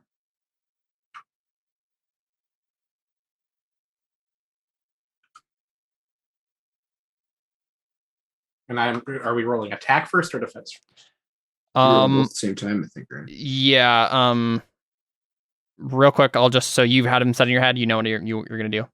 Yeah. Okay. So this is their attack.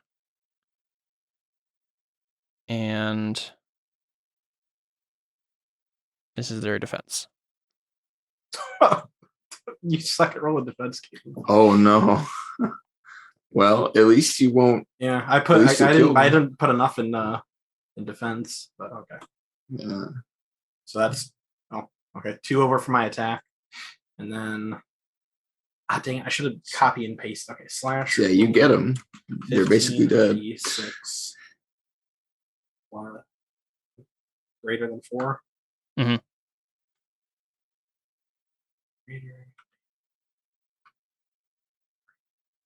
Oh, was I supposed to do an exclamation point? Only if you're. Oh yeah, I guess. Oh, sorry. Yeah, we both should have done that. It's fine. We're already here. No, we should. We should probably just. You should not. You are not re-rolling. You got a 3. No, Caleb. Well, no. So this is. Yeah, none of us did. So yeah, that's just. I wish we would have remembered the exclamation point. Yeah. You're good on both. It's just annoying. I mean, you could just roll 4 more dice. Yeah, I know. It's just that's basically it. We probably could have beat XR Kun, honestly. Oops. I don't. Well, so. Because we would have been fighting against these 5 people as well. So an extra 3 for their attack. So they got 10. Their lightsaber probably isn't over 6 or 7, which means that they got like 1 million helping dice. Well, they would have gotten 8 helping dice. So whatever XR Kun's crazy pool would have been, he would have gotten 8 more. Yeah. So yeah, that would have been bad. So Jared, go ahead and roll your 6s again. So the ones, I guess the 1/6 for your attack doesn't matter because you're gonna just kill him. Yeah. But for your defense, reroll 2d6 and then put an exclamation point at the end. Because these are automatically open-ended because you're using lightsaber. You only need 1 of these, right? I think. 1 and then you'll tie. Yeah. Yeah. Which is, I think, good enough. Or no, it's not good enough. No, it's you tie, which means they mark you. Right, yeah. Tie goes to the defender. No, in this one, they hit. And it's just a mark. Yeah, so it's a mark, which means they do damage equal, 0.5 times their power? I think so. It's a portion of their power. Pretty sure that's what it is. Not a full. Oh, can I roll another d6 to you spend a fate? Reroll a traitor? Yep. Yeah, fate. Yeah, definitely do that. Yeah, I have so much fate. Go for it. Nope. Nothing there. Yeah, half the attacker's power rounded up. So they have. I don't actually have sheets. Does that also have the weapons power, or is that added afterwards? Like, does that have all the power? Yes, it's have the entire power, including the weapons. Oh, that's all right. You might actually survive then. So it's.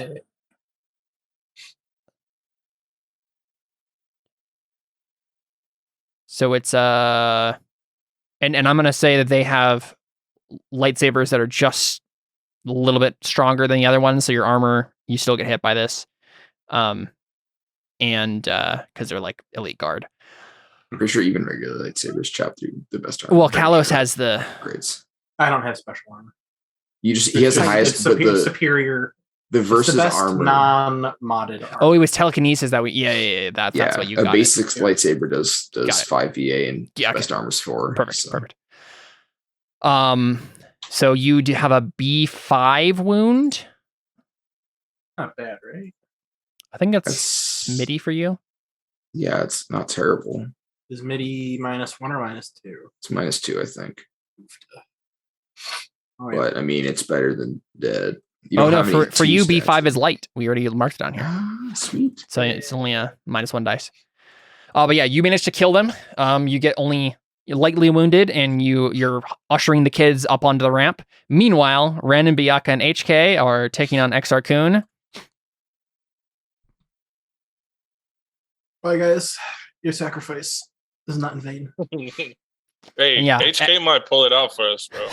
Yeah, with his 1 extra die he's giving you. I think it should be 2. He has a rocket launcher. He definitely has a okay, fine, 2 dice.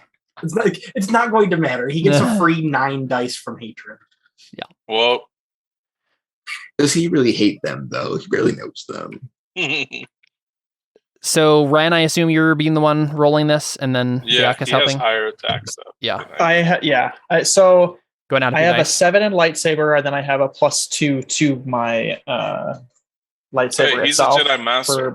He should definitely for being unstable or something. Oh, the unstable crystal. 1. Yeah. Oh, sorry. I thought you were talking about your health. My bad. So that's a 9. So how are we doing this? We're doing bloody versus? It's bloody versus, so you have to split it into attack and defense. You could, Connor, put everything in defense. Every single. Honestly, yeah. All you need to do is not die. That was the whole point. Yeah. I think you need to do at least 1 die in attack. Let me check. Probably, yeah. Which you automatically have to do anyway because you're a lightsaber, I think, right? No. Yeah, I mean, this is what Jedi do, so... Your weapon only benefits you if it's better than theirs and no length. I'm going to transfer... If it's a superior quality, it automatically gets +1, right? Maybe. But that might not... You might not have to use that for attack. I don't know. Okay, so we're at 9. I'm going to fork in command. Meditation's an automatic fork for lightsaber. Yep. So that's 11. Soldier-wise is 12. Tactics. Who are you commanding? Bioka. Is that okay? I guess it's up to you. Command is fine. I don't mind it here. Tactics is 13. I'll be kind. What'd you say, Ren? I said tactics is 13. I mean, am I allowed to describe how we're defending ourselves and be able to fork in telekinesis that we're fighting with lightsaber and also like using the rubble? Throwing rubble, of course. Yeah. It assumes you're using whatever you have available because it's summarizing the entire fight. Okay, so that's 14. And then force-wise is 15. Is force tremors-wise? Yeah. That's we've forked that into literally every role. Hey Connor, you can add all of your 16 empathy dice into this test because the task is a test. The task of the test is an act of sacrifice. Yeah, all 2 by empathy dice. That's awesome. So that's 18. You get 2 from Bioka because he has 5 lightsaber. Okay, so that's 20. Did you get the HK dice? 2 from HK as well. 22. Oh, so 22. Okay. Cool. Gonna win. HK 47, so you get 47. So I just looked at the Bloody Versus portion. It doesn't make a distinction. It doesn't say you have to put dice. Like it's kind of unclear. I'll let you not put any in attack if you don't want to.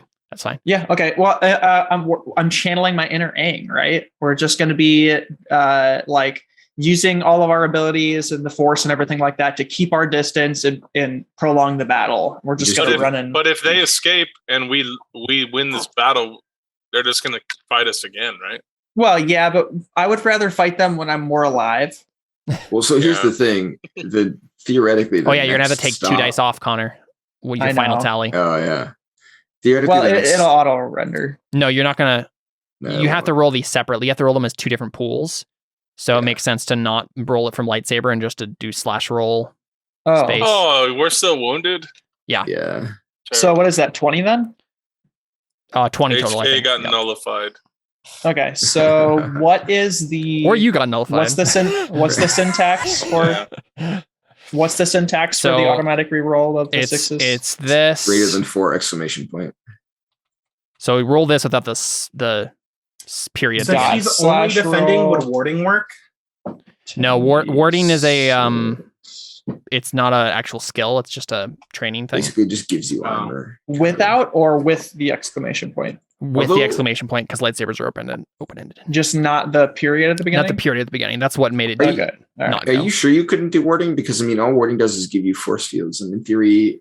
That's like armor. Armor what I remember from reading I'll look it up again, but it seemed the way that it was describing the section. Specific. It's a very specific thing that doesn't make sense. Like, I mean, to be fair though, it kind of works for us though. Yeah, it gives you shield, which is like armor. Yes. Okay. Yep. Go ahead. That's fine. So fork in the 3 dice then. So no. Well, you would just get 1 from. I'm sorry. Yeah. What was I?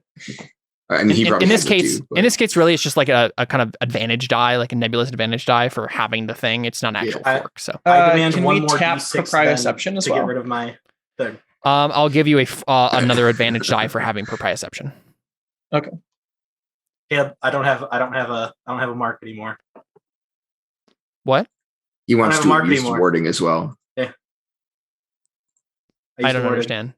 He has warding as well. I was only 1 off from not getting injured at all. It's too late. No, we moved past But I literally said I was using warding, and you said no, and now you said yes to Connor. So now I'm not. Oh, okay. Yeah, you're right. Okay, that's yikes. Get called out. Sorry, I would have helped you when you said it, except I didn't hear you. Oh, is this considered a contested sector? Yes. Yes. Sweet. Dude, I'm telling you. I mean, this is the most contested sector. This is like the enemy. Yeah. Well, right now you're in a contested sector. The sector being this ziggurat. Well, that's surrounding. Yeah. So can I also fork in Jedi Doctrine for the sheer fact that both Bianca and I were trained by the Jedi? Hey, I have Sith nails. I don't know if that matters. I just read. Sorry. Wait, what did Chad say? He said he has tough as nails. Oh yeah. Which so I shouldn't have any wound. If you, I don't know if that's what it does. Yeah, even if it kept you from being wounded, though, it wouldn't change your helping die. I know. That's why I said never mind. Yeah. Can I just it's a steel. It's you don't have to make steel tests for pain, is what that does for you. Oh, okay. But we haven't had you do that, so. I know. Sorry. Okay, so I was Jedi trying Doctrine. to find something to help. Yeah. What were your argument for that, Ren? Can the argument be? And this makes sense in my head. I'm not trying to just be bullcrap. Yeah, sure. But I feel like it doesn't make sense in your head. You wouldn't have said that. Well, no, it does. What I'm trying to say is there are times when it doesn't. But this is not one of those times. No, so like we're both trained by the Jedi, and so we both fight by a specific code and doctrine. And so since we're working on this together, we're fighting together, and we're also like trying to be nonviolent and just stay alive for as long as possible. Can I fork in Jedi Doctrine? I think he trained me, so we have the same fighting stuff. I think it's mainly the nonviolent, like defensive thing is what's giving you the fork. It's the power of friendship. It's literally just like they are doing the Jedi thing of like we are not even attacking. We're literally just defending ourselves. That I think that makes sense. One other thing, Connor. I think Ren, as you're getting prepared to fight this dude, you see what's his face. Venice, out of the corner of your eye, Force Ghost Venice. And he looks at you and he says, "You know what you have to do to win here." And he's offering you the dark side. He's going to offer you 5 dice of hatred from like his nebulous Force Ghost pool if you take an aptitude test for hatred right now. No. Wow. Nope. Okay. That's surprising. Did you do skirmish? We're gonna lose. Just do it. Okay. Skirmish tactics doesn't make sense here. You need 4 to turn evil. You'll only have 1. It's a vehicle thing. No, I think I have. I already have 1, so and I need 5, so I need 4 more. So then just do it. Doesn't hurt you. I'm over here being the dark side. Yeah. There's no consequences. As a note, this is Chad speaking and not Bianca. Note for the listeners. Yeah. This is not in character. I mean, out of character, it really doesn't hurt you to do it. But but I feel like it's not a part of like I feel like Ren wouldn't do that in this moment. Right now he feels like he's gonna die. So he's like he doesn't want to go out having sinned against the Jedi Order. Yeah, for real. He's like, I don't want to like break my conscience to try and survive. He goes to the Forced Ghost Bureau and they're like, oh, I see right at the end there. Oh, you're getting an ex machina help and you're like, no, thanks. But that makes a good story. Yeah. And so okay, Venice, well, what does Venice say about it? Let's do it in charder because I might. That's what he said. He says, "You know what you have to do to I'll win offer here." you 5 dice. No. He says, "You." That's all he says is, You know what you have to do to win here." He says the GM is trying to keep you from dying here. Yeah. No. This is just Venice. I'm kidding. Tempting him. Yeah. Basically, not even tempting him. He's literally just him trying to keep me alive. He's doing his pragmatism thing, right? Way. This is his own Jedi code. He's like, listen, this is how actual Force users should work. You need to tap into the dark side here because that's what you do when you win in a fight. If you don't want a Jedi, you gotta. You know what? The event horizon explodes. I think he has this moment, right, where he's looking at Bianca, right? Yeah. And he's remembering his belief. Bianca is unaware of my newfound revelation, says to the Force, I'll try to explain to him my view. And he's like, this would be the perfect opportunity to show him that the dark side of the Force is useful. And I would like to try and earn a deeds point by completely renouncing the dark side of the Force. And even if I die in this moment, that he He is going to purge Venice from his mind. And he is choosing the light side of the Force only. Well, Deeds points are awarded at the end of the session, like everything else. Yeah. But this may qualify you for it. We'll see. All right. If you die.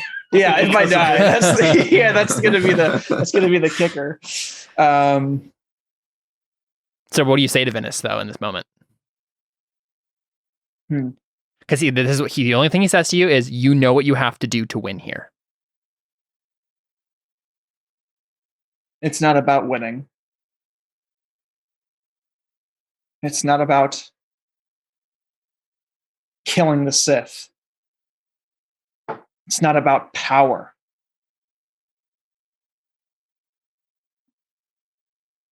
This is about doing what's right. Even if I die. Even if the whole world, or not the whole world, even if the whole galaxy falls into chaos, because I didn't choose the dark side.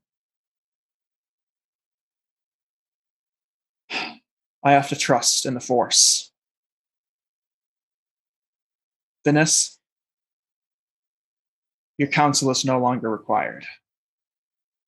And he closes his eyes and he says, there is no passion.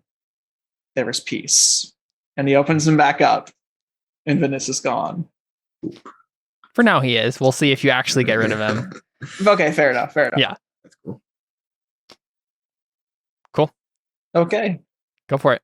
I might later learn to regret me choosing the light side of the Force, because sometimes Jedi can be boring. But yeah, we're probably gonna die. So it's straight. Can I be a distraction if I come out of the ship with a lightsaber and uselessly swing at somebody? Yeah, do it. I look like a creepy Force skeleton. Yeah. We probably see that. Yeah. Well, we 25. Probably no. I was gonna say we might see Rel like come out when Kalos is ushering the kids in, and maybe the kids just start screaming as they see this horrible skeleton monster. But Ren and Biaka, what's your final dice pool then? 24. 24. You can do it. So what are you splitting that into? Oh, all defense. Oh wait, no, I could spend Persona into this too. I forgot. You can also just spend all of them. Up to 3. Do it. Up to 3. Well, I have 3 Persona, so I'm gonna put 2 into it and save the 1 just in case I want to not die. Yeah. So what happens if we win this roll? Well, if you win, just survive. We don't die. And that's exactly, because he doesn't put anything into attack, so there's no chance of you actually. 1? Well, how much dice? What is his dice pool? Since you know ours, do we get to know his? His. No. Oh, not typically. He could have 50. I already decided his dice pool before we even had this conversation, so it's not like I know anything bigger. Putting dice in your offense pool doesn't help because it won't actually do anything unless. No, not what his offense and defense. No, I know. I was talking to Chad. Oh, his total at this point, his total is 25. And we have 26. Oh, okay. Yeah, we have 26. Can do it. Then put 1 in attack. Would it see that? Wait, one how do you have 26? I just spent 2 Persona. Oh, right. Putting 1 in attack, the attack only benefits you in any way if you beat him or tie with him. So is defense. But I mean, not with 1 dice, though, is what I mean. Well, yeah. So my guess your is 1 dice has to maybe he'll put them all into attack. I mean, that's true because this is a Sith, right? Yeah, but I don't think he's that dumb. I mean, you have a lightsaber, you'll kill him. Yeah. In the rules of the game, he can't. Even though you're not Kalos, you don't have like the Star Destroyer in a lightsaber. He'd still die. He also he has armor resistant. He has lightsaber resistant armor. Yeah, but it probably wouldn't do that much. It would do a little bit. Yeah, I mean that's true. Anywho, yeah, I think you're better off just doing all in defense because you just want to not die until we can pick you up, right? Yeah, pretty much. And 1 die isn't going to kill him or hurt him. All right, so all 26. Yep. Are we ready to roll, guys? Do we get to see what his rolls are first, or no? Yep, that's fine.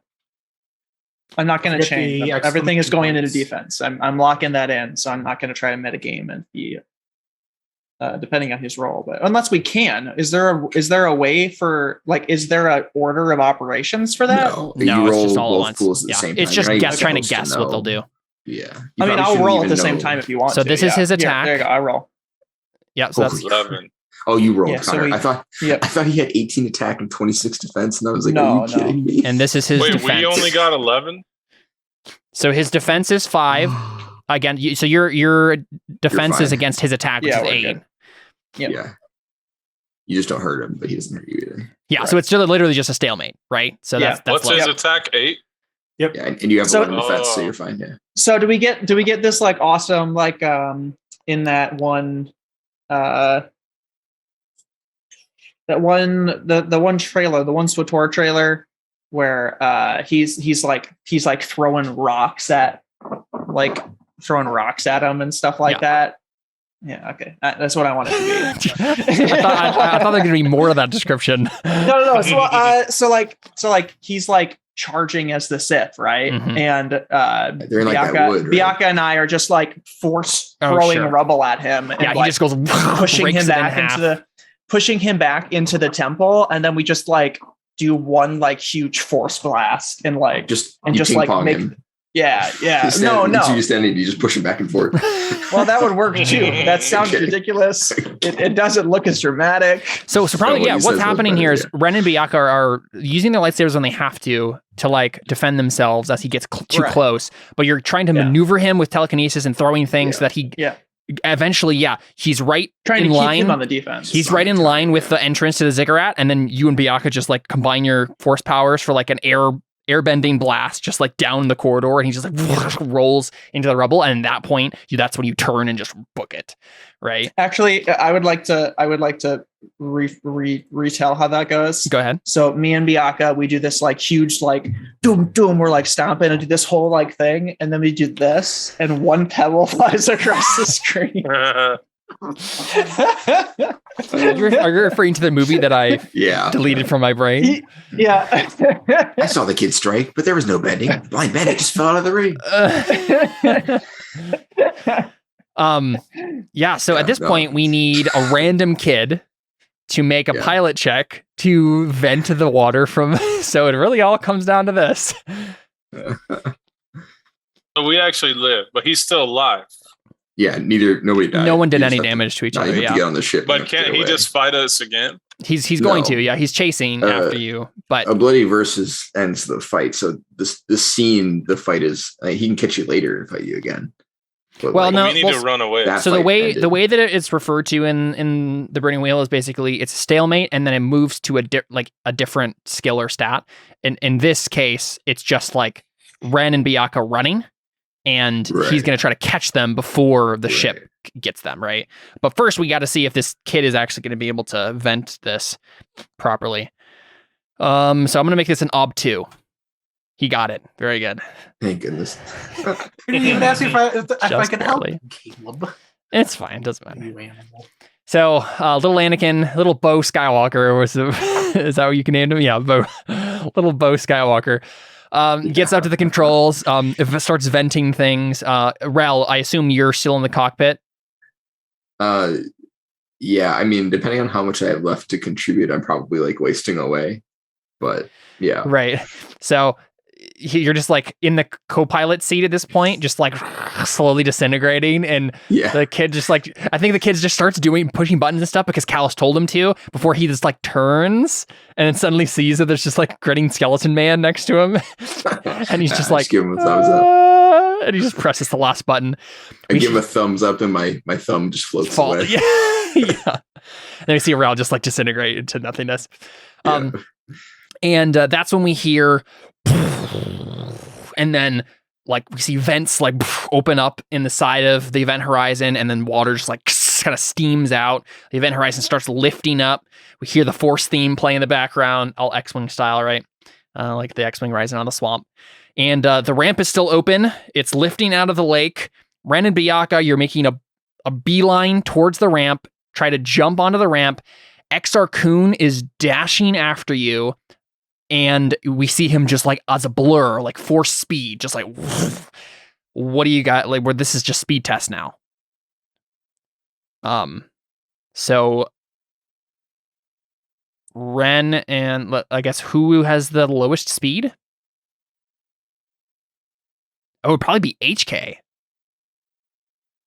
I guess everyone's going to need to make a separate speed test against him, basically. Just pick HK up and then HK is going to die. You could do that. I'll force carry him. Yeah, you could do that. That's fine. I only have 3 speed. Oof. Good luck. You have proprioception.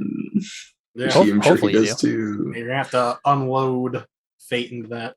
Am I able to, or can you fork in a skill? Could another character fork in a skill to somebody's stat test? No.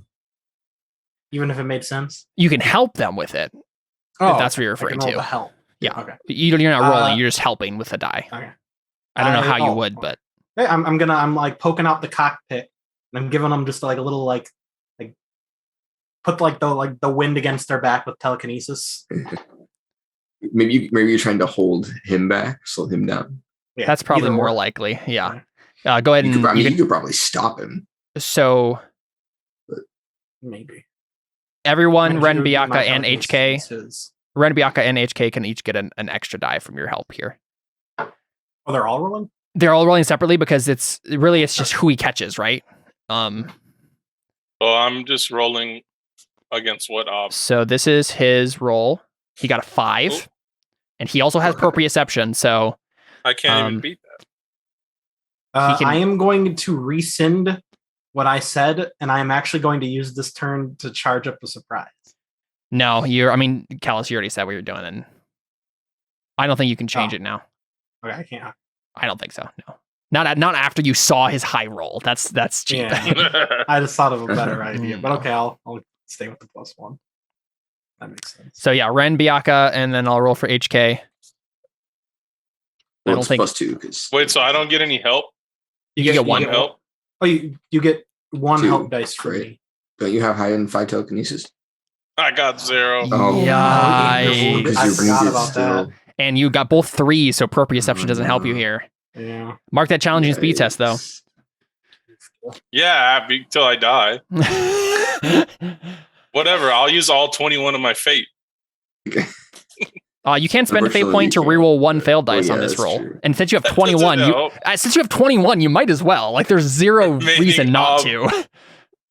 You got 1. You got 1 success. Yeah, that wouldn't have. You have 21. You might as well. All right. What do I do with that? What do I? Real quick, HK is gonna roll. Oh, you can just put that in speed. HK is gonna roll. He got 3. He doesn't have fate because he's a droid, but he can spend one of yours, Biaka. I'm pretty sure because he's literally your property. I think that's how that works. Mm-hmm. So I'll go ahead and reroll. Oh, there you go. Yeah. Wow. So for whatever reason, HK made it through. I guess because Biaka was helping him. Yeah. And then Ren should have been shooting, helping me. Yeah. His turning on his fighting mode again made him his self-preservation kick back in. There you go. Ren, go ahead and roll against that 5 ob as well. Okay. Just flat speed. Yep. Did you get a +1 for me? Yeah. Okay. But it's still gonna come down for. It's still gonna. Yeah. Wait, what do you have for telekinesis, Callus? 6. What can you use Persona for? Biaka, you actually got an extra die there. Okay. So what do I do? Reroll 1 more die, and then Ren, you get 2 help. And the base ob was what? 5. What also, do I do? You can just type /roll 1d6. You got a 6. You also have a 4. So if you spend 3 fate, you can reroll 2 dice. No, if you spend 4 fate, you can reroll 3 dice. So yeah, so no extra there, Biaka. I mean, there's no so the way it works that because Bioka's already caught. To leave. Oh, Ren, I assume Ren, are you gonna stay if Biaka gets caught anyway? I mean, yeah. Yeah. Okay. I just chose the light side of the force as much as I wanna, you know. You can mark that difficult speed test though. So what we see maybe Biaka just like throw HK onto the ramp with his telekinesis, right? and maybe HK is trying to help you with like his guns and stuff from the ramp. So you guys can get a die here, but Ren and Biaka, you have to turn to face XR, and he is coming at you like a blur, right? Like just speeding towards you, lightsabers, and maybe he like grabs another lightsaber from one of his like guard that is like dead on the ground, and so he has two, and he's just like he's coming for the kill. He has to roll for that. And at this point, he is going to just roll a lightsaber test, and this is just straight versus test. I think his intent is probably going to be kill Biaka first, right? Because Biaka was the slowest.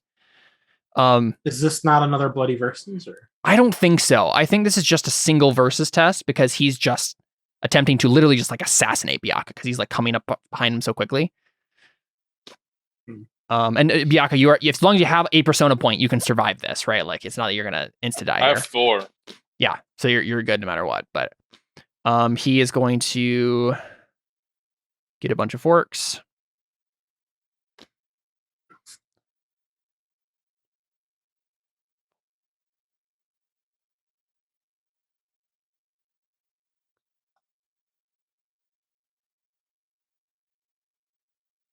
He's gonna tap some hatred. How many persona points does he have left? Probably a handful.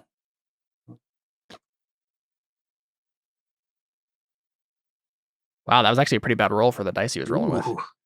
He had 19 dice and 2 6s that he rerolled, and 19. He only got 7. How does he have 19 dice? Because he's the villain of the setting. 9 points of hatred. Yeah. He gets a free 9 points for a persona. Is it 9? Dude, he keeps doing that, he's just gonna die. He doesn't have 9. Callus is just assuming. Oh, okay. Oh, so he only rolled 7 6. He only has 7 6s. So Biaka is going to have to make Biaka's going to have to make the roll here to not die, but Ren, you're obviously helping him, I assume. Yeah. And HK I'm is also helping him to not die, as well as helping myself to not die. Or no, because he's just attacking Biaka. We're out of bloody versus. Yes. And his intent is to kill Biaka, just assassinate him. Yeah. For this roll, I'm going to sit out and charge something that takes a turn. That takes 2 turns to charge. Sure. Okay, so what can I fork in? I would like to manifest Force God. What? He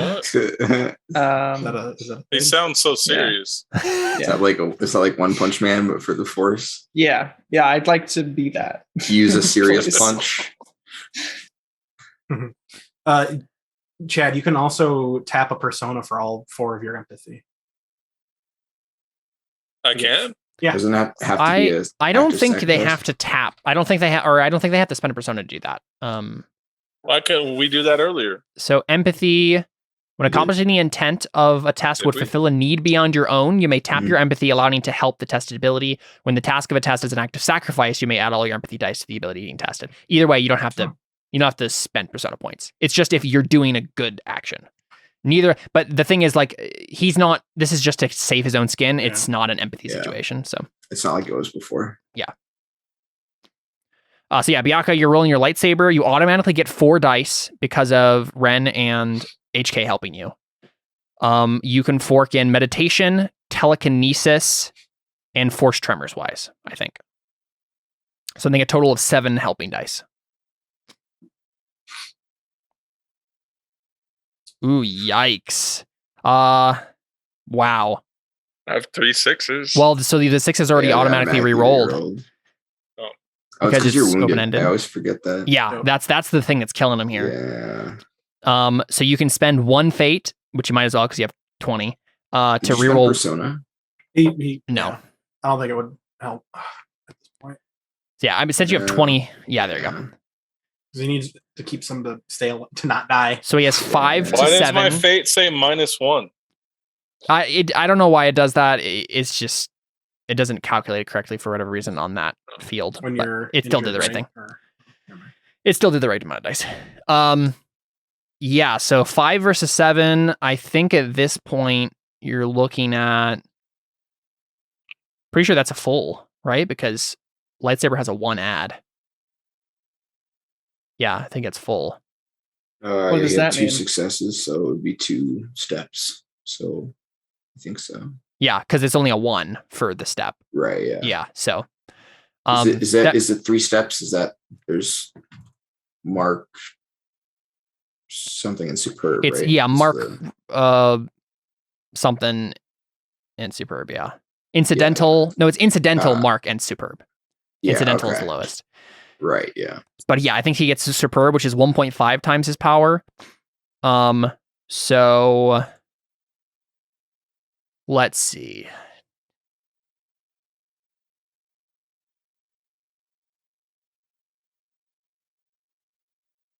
I mean, it probably doesn't matter. He's gonna have to spend a persona. It's gray shade damage, like Jared's is. Yeah.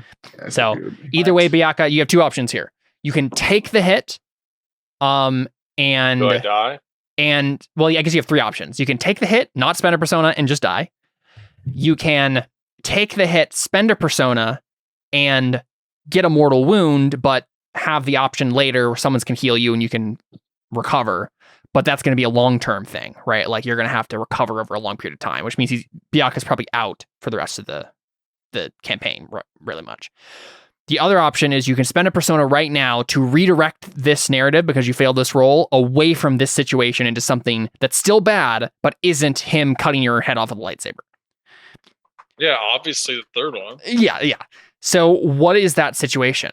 We can crowdsource this if we need to, but it's something that's just as bad, and it's about to happen to you, but you get to make a different roll to try to save yourself. It's a kid that was the slowest one. They're getting killed by him.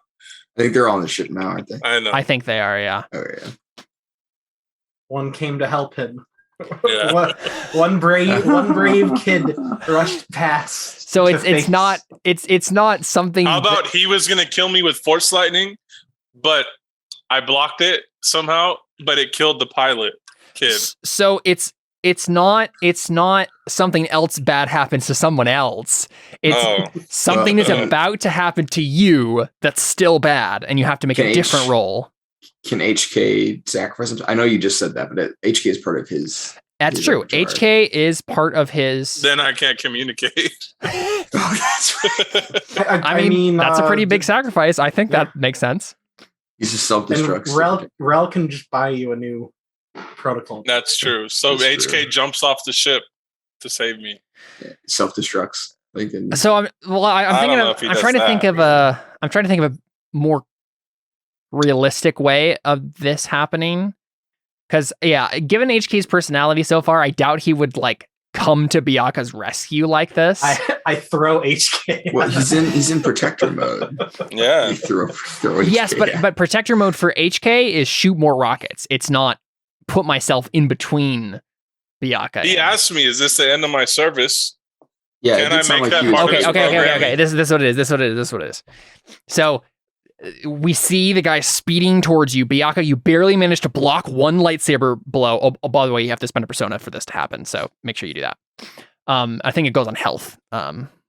But we see Biaka just barely managed to block it, and the guy just keeps hammering in with lightsaber blocks or lightsaber blows, and maybe Ren gets one blow in that manages to push him back for just a second, and Biaka has a moment to just realize how close he is to death, and he's staring XR in the face, and he knows he's about to die. And then we hear HK from behind him say, "Is this the end of my service to you, master?" No, he says this. "Final remarks. Is this the end of my service to you, master?" And you maybe look behind you and you see in his eyes, you know what he's going to do. I don't think I say anything. I think I just watch what he does. And we see him, because, why not? He's going to die now. So he obviously has some sort of random jetpack that comes out from the back of him as part of his customization. And he just rockets right into the dude and hits him, in the chest. He's not expecting this. He's flown back a little bit, and the rocket's pushing him back. And then suddenly HK just explodes in a giant fireball. And we're just you're standing there for a second and you don't see XR immediately. There's still just smoke and ash and stuff. And so I assume you jump onto the ship. Yeah. So we just see you Jedi jump onto the ramp, and the event horizon starts to fly away. he doing anything to stop us from flying? He's probably going to try. I'm going to unleash the lightning that I charged for that last turn to make it so he can't do anything. So Ren and Viaka, you guys run up the ramp, right? And Kalos is walking down the ramp slowly, right? And the ramp, as it hasn't closed yet, we see Kalos on the edge of the ramp as the event horizon is slowly lifting into the air. And then we see probably like Firelord Ozai style, just like Kalos like start to have this like ball of electricity in his hands. And we see the smoke clear below, right? And we see Exar staring up, like still like blasted and, you know, slightly damaged. And his armor is like peeling off. And he just looks up at you, Kalos, and you can see that he's also starting to like do lightning. Because that's what I was going to have him do before you said this. Yeah. And you just let it go. You just... Oh, yeah. Cool. So what's the roll here? You have to make some sort of hatred roll? It is... I know you roll hatred, and it takes a full turn to charge, so he can't defend with lightning. Yeah, exactly. He was going to do it, but he can't get it off in time because you've already charged it. Mm-hmm. I don't know the exact rules. Let's look. Yeah, it's complicated. Bolts of crackling lightning arc from the fingertips of the sorcerer to smite their foe. This spell deals damage. The wound coordinate is the will of the Sith plus their margin of success. For every action it is sustained, the victim must fall prone and beg for mercy. If a wound delivered by this spell would necessitate a steel test, the test is made at the moment this spell is no longer sustained. The victim then chooses the nature of their hesitation as normal. Instead of inflicting damage, this spell may be like this, blah, blah, blah, blah, blah. This spell cannot target anything beyond the Sith's presence. So on and so forth. Yeah, so it's an Ob 4 test, and then any successes you get over that is extra damage pips. So you just they don't get to do anything about it. You just electrocute them. Yes, if you succeed. Yeah. But that's not how it works in any of the movies. They always block it with a lightsaber or use force absorb. It's how it works in the original trilogy, which is the only that's what they're basing all of these rules off of. Because only one person does it, Darth Sidious, and no one blocks it. So, am I able to fork things since it's an attribute or no? You can't fork. It's okay. It's an attribute. And since I'm rolling hatred, can I tap hatred? Is that? I don't think so. But let's see. That would be weird. No. It says stat or skill. Gotcha. Yeah, so you're just rolling your hatred against Ob 4. Base Ob 4. Whew. Nice. Wow, yeah, you got a bunch of sixes. It's open-ended. Yeah. And gray. Wait, is it supposed to be open-ended? Yep. Yeah. Okay, cool. That's 2. So yeah, I forgot it was gray. Oh, every single one of those was a success. It's like one. And you got 5 successes over, which means let's see, what's your will, Kalos? 6. Oh my gosh. You did a B11 wound to him. Maybe we could have beaten it. Granted, this took a full turn to charge. Yeah, and you don't get turns in the Bloody Versus. Yeah, so I mean, obviously, like I've been doing with every other villain you fought, I'm going to have him spend his persona point to survive this somehow, right? But I think for Kalos, this is probably just like a single immensely powerful bolt of lightning, right? Wait, Caleb. Let me do something. Yeah, what do you want to do? So I take out the gem that I harvested from last session, the General's lightsaber, and I take the crystal out of it, and I create like a force field of telekinesis energy around it. And then I funnel all of the energy, all of the electricity into the crystal to amplify it. Oh, Jared! And then I launch a Kamehameha, like the Death Star beam, but just small. Sure, Jared. You got 9 on a hatred test. Yes. Sure. So we just see this wave of destructive energy, and there's just a crater right where he was. And obviously he survives it somehow, and we're going to obviously face off with all 3 villains that have all spent persona point to survive by the end of this campaign. But for now, you've left destruction in your wake, and the event horizon flies off into the night. Where are you guys headed now, Coruscant? Ren is nodding. Kalos, are you fulfilling your promise? Yeah, I mean, kind of, or I could just slaughter everyone. No. Yeah, I'll go. Everyone's wounded. Oh, David's typing something.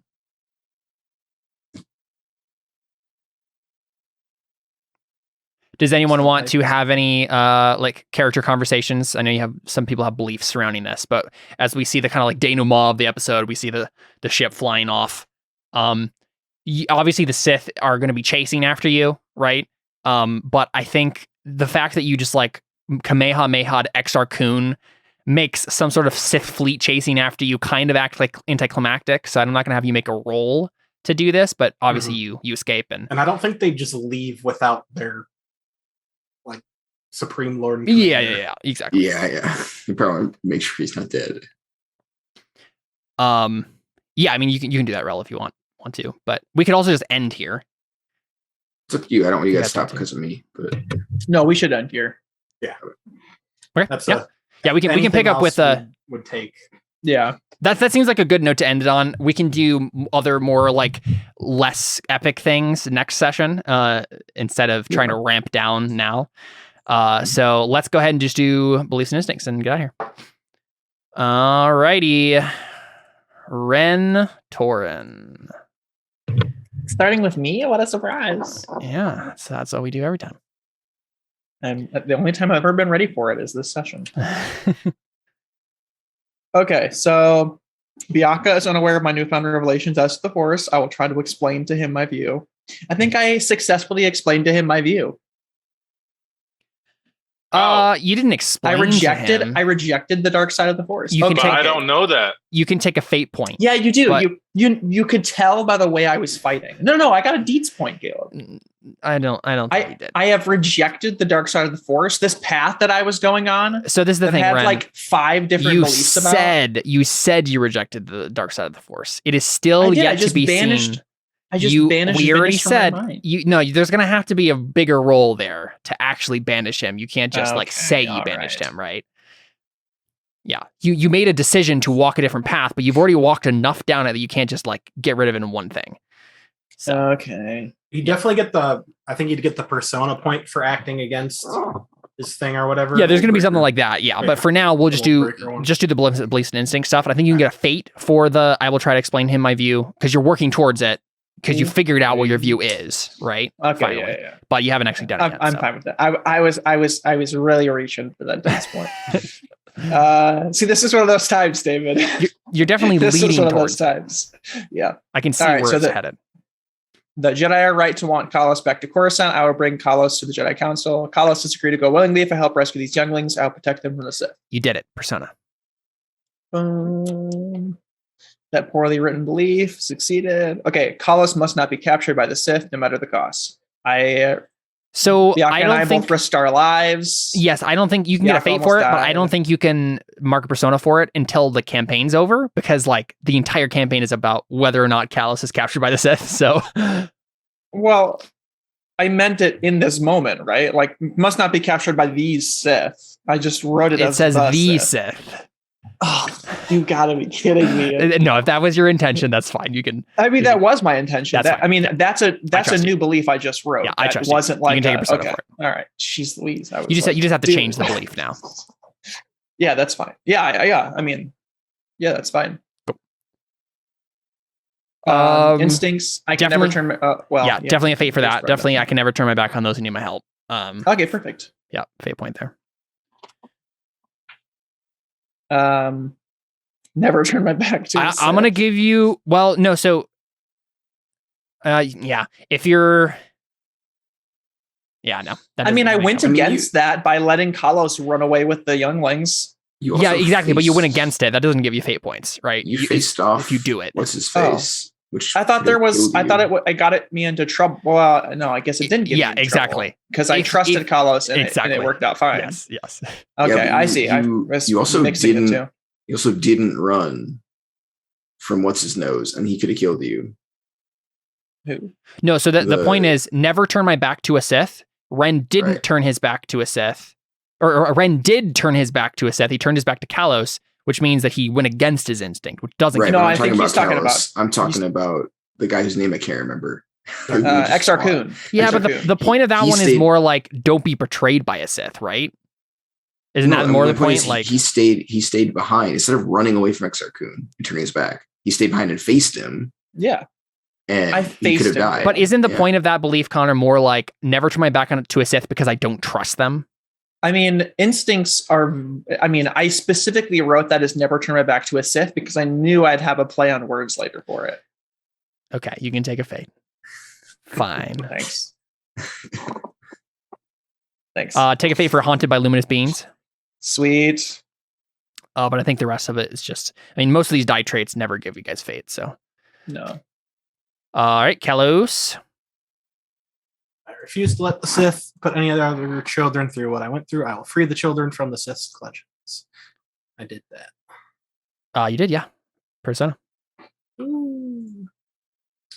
The others are in no condition to fight. I will make it sure at least someone escapes to take care of the children. You did it, Persona. Yeah. I have given my word, so I will begrudgingly go to Coruscant once this is all over. You can take a fate for it because you guys haven't actually gotten to Coruscant yet. But we're going to Coruscant. So yeah, I guess that's the question. Yeah, but I don't think there's probably going to be a roll that anyone has to make to get to Coruscant. That's probably the next thing that's going to happen. So yeah, you can take. Have to make an astrogation roll. No, that's fine. There's no stakes to it. Never trust a Jedi or a Sith for that matter. Never leave a challenge unanswered. Never feel the need to lie. Lying is for them. I'm going to give you a fate point for never feel the need to lie because you could have turned against your promise, but you didn't, right? Hey, Caleb. All right. I'm going to pull a Connor. Okay. I'm going to argue for a deeds point. Okay. Not only did I leave his challenge unanswered, I let both of them fight for me to protect children. Again, deeds points have to be bigger than that, but you certainly got the mold breaker persona point. I'll take it. Right. We'll don't mark anything like that yet. We'll get to that in a different section. But that's the thing about the way that this scales up. You have to get multiple mold breakers leading towards something before you finally like completely reject it, and then that's the deeds point, right? That's kind of the arc that's usually happening here. Okay. I was a bit too free with deeds points in our original Chronicles. I earned those as alphas. You did some pretty good ones, but I probably would have been a little bit less giving there. But yeah, cool. I don't think any of your traits got you anything. I mean, it made Exar Kun show up. Yeah, I mean, he was already there by the end of last session, so yeah, it wasn't anything extra. Rel. So I had the force sensitive children I found have been captured. We managed to secure them, but now we need to escape. Done. Persona. We did. Yay.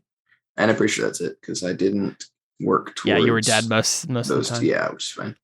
Yeah, we can basically skip ahead to reanimation time for Rel by the time we get to Coruscant. So everything will kind of be reset next time. Ooh. Sounds good. Yeah, I don't think anything else really came up. I'll give you a fate point actually for Shadow and Dust because we got to you had some fun description there and we got to see some fun things. That's probably it. Biaka. I think the Sith cannot have these kids. I'll try to keep them safe. That one and Alashtak, I stayed behind so they could be, you know what I mean, kept safe by Kalos. Right. No, yeah. I mean, you did it. So yeah, Persona for sure. For both of those? For keeping, yes. Mm-hmm. Yep. I haven't talked to Ren. I always finish what I start. I will defend those who cannot defend themselves. You can take a fate point there. You risk yourself to save a bunch of children. So, other than that, I don't think any of the other stuff came into play, like usual. Cool. Let's do extra stuff.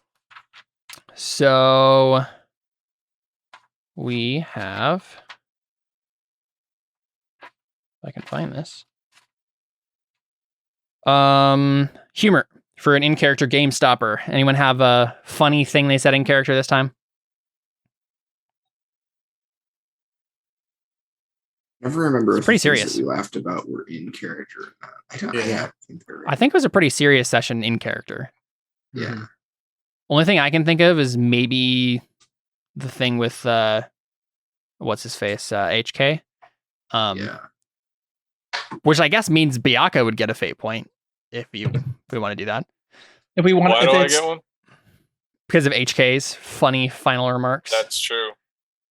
If it's also out of character, if that's in the running, I still think it goes to Chad because when I was trying to argue for that one extra die and he just screamed, "I'm tough as nails." That was fun. Yeah, so Biaka, you can take a fate point for humor. All right. Anyone have right skill, right time? Lightning. Yeah. Yeah, you know what? Yes, I think so, because we had just realized how OP lightning is, and that it really can't be blocked. It just gets an ob 4. So, I think so. You can take a fate for it. It was a good showstopper at the end there.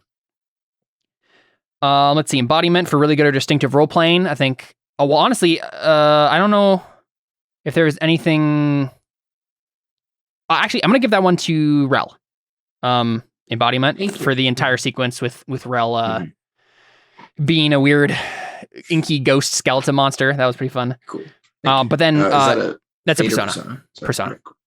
But Ren and Kalos, I think you guys could both get Mold Breaker for your instinct going against, like we discussed. So that's persona.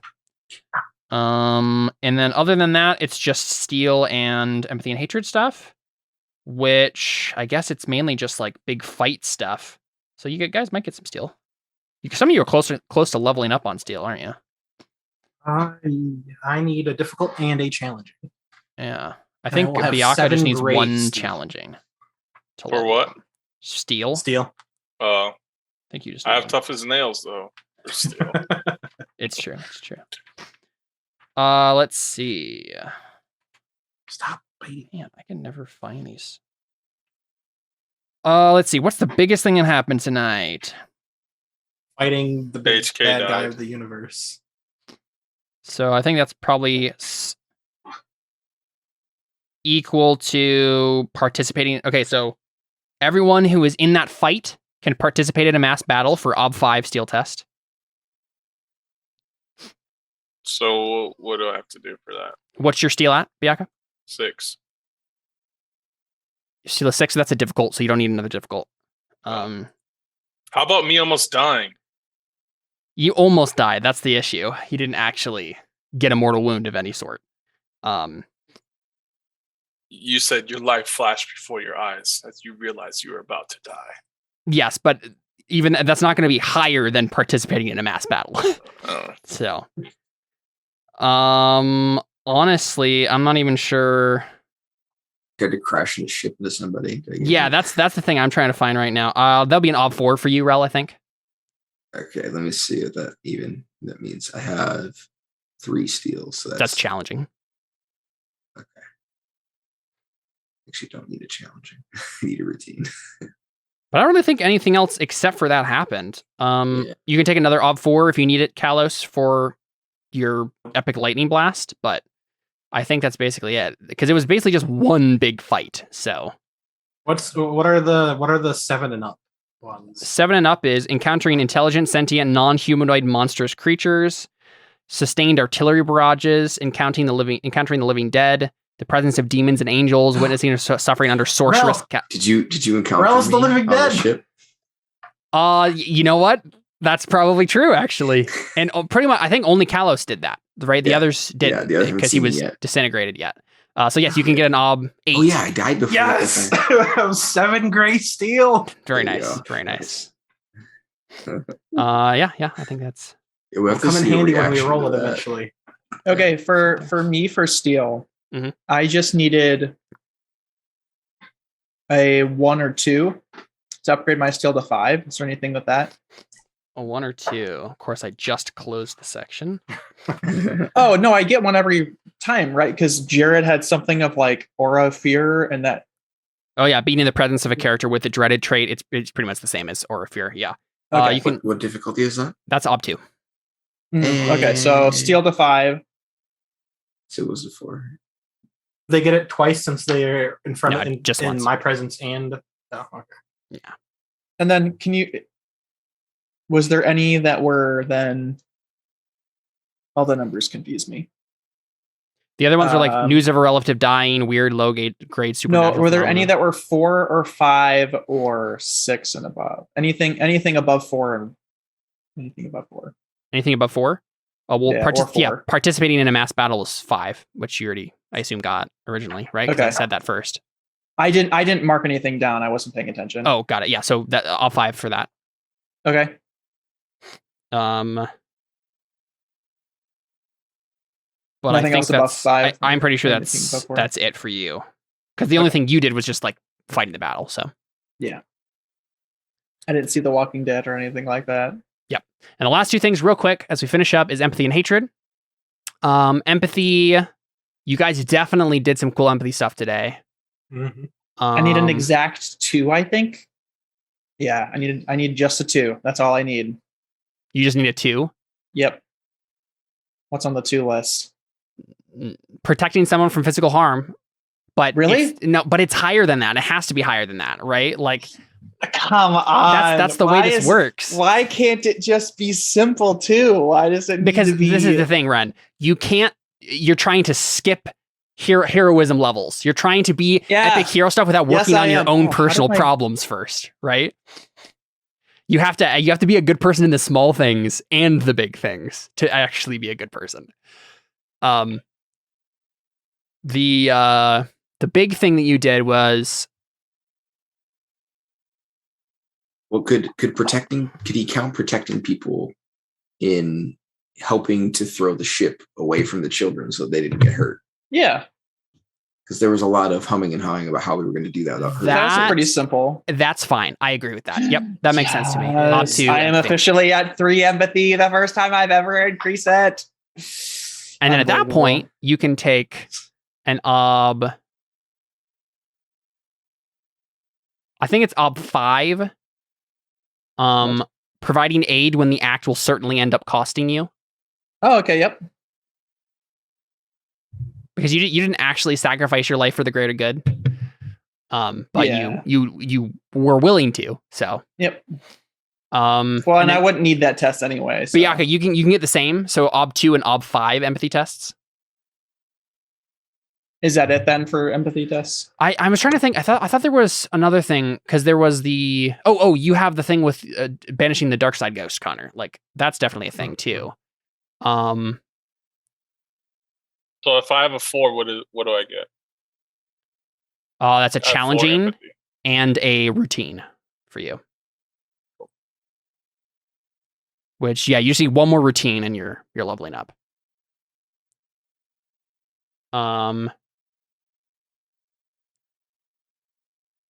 And then, yeah, for you, Connor, I'm trying to figure out what that one was. Oh, this is good. You got an obstacle 8, Connor. Acting in acknowledgement of the darkness within yourself without fearing it or submitting to it. So that's another challenging for you. I don't need another challenging, but cool. Thanks. And then hatred. Oh man. Oh, I guess you can't actually get empathy.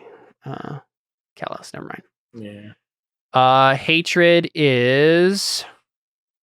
I don't think I did anything. Yeah, that's true. You were just good, I think, today. Yeah. Except for the test you normally get from using your hatred stuff. Which I already added. Yeah, I figured. Yeah, that's pretty much it.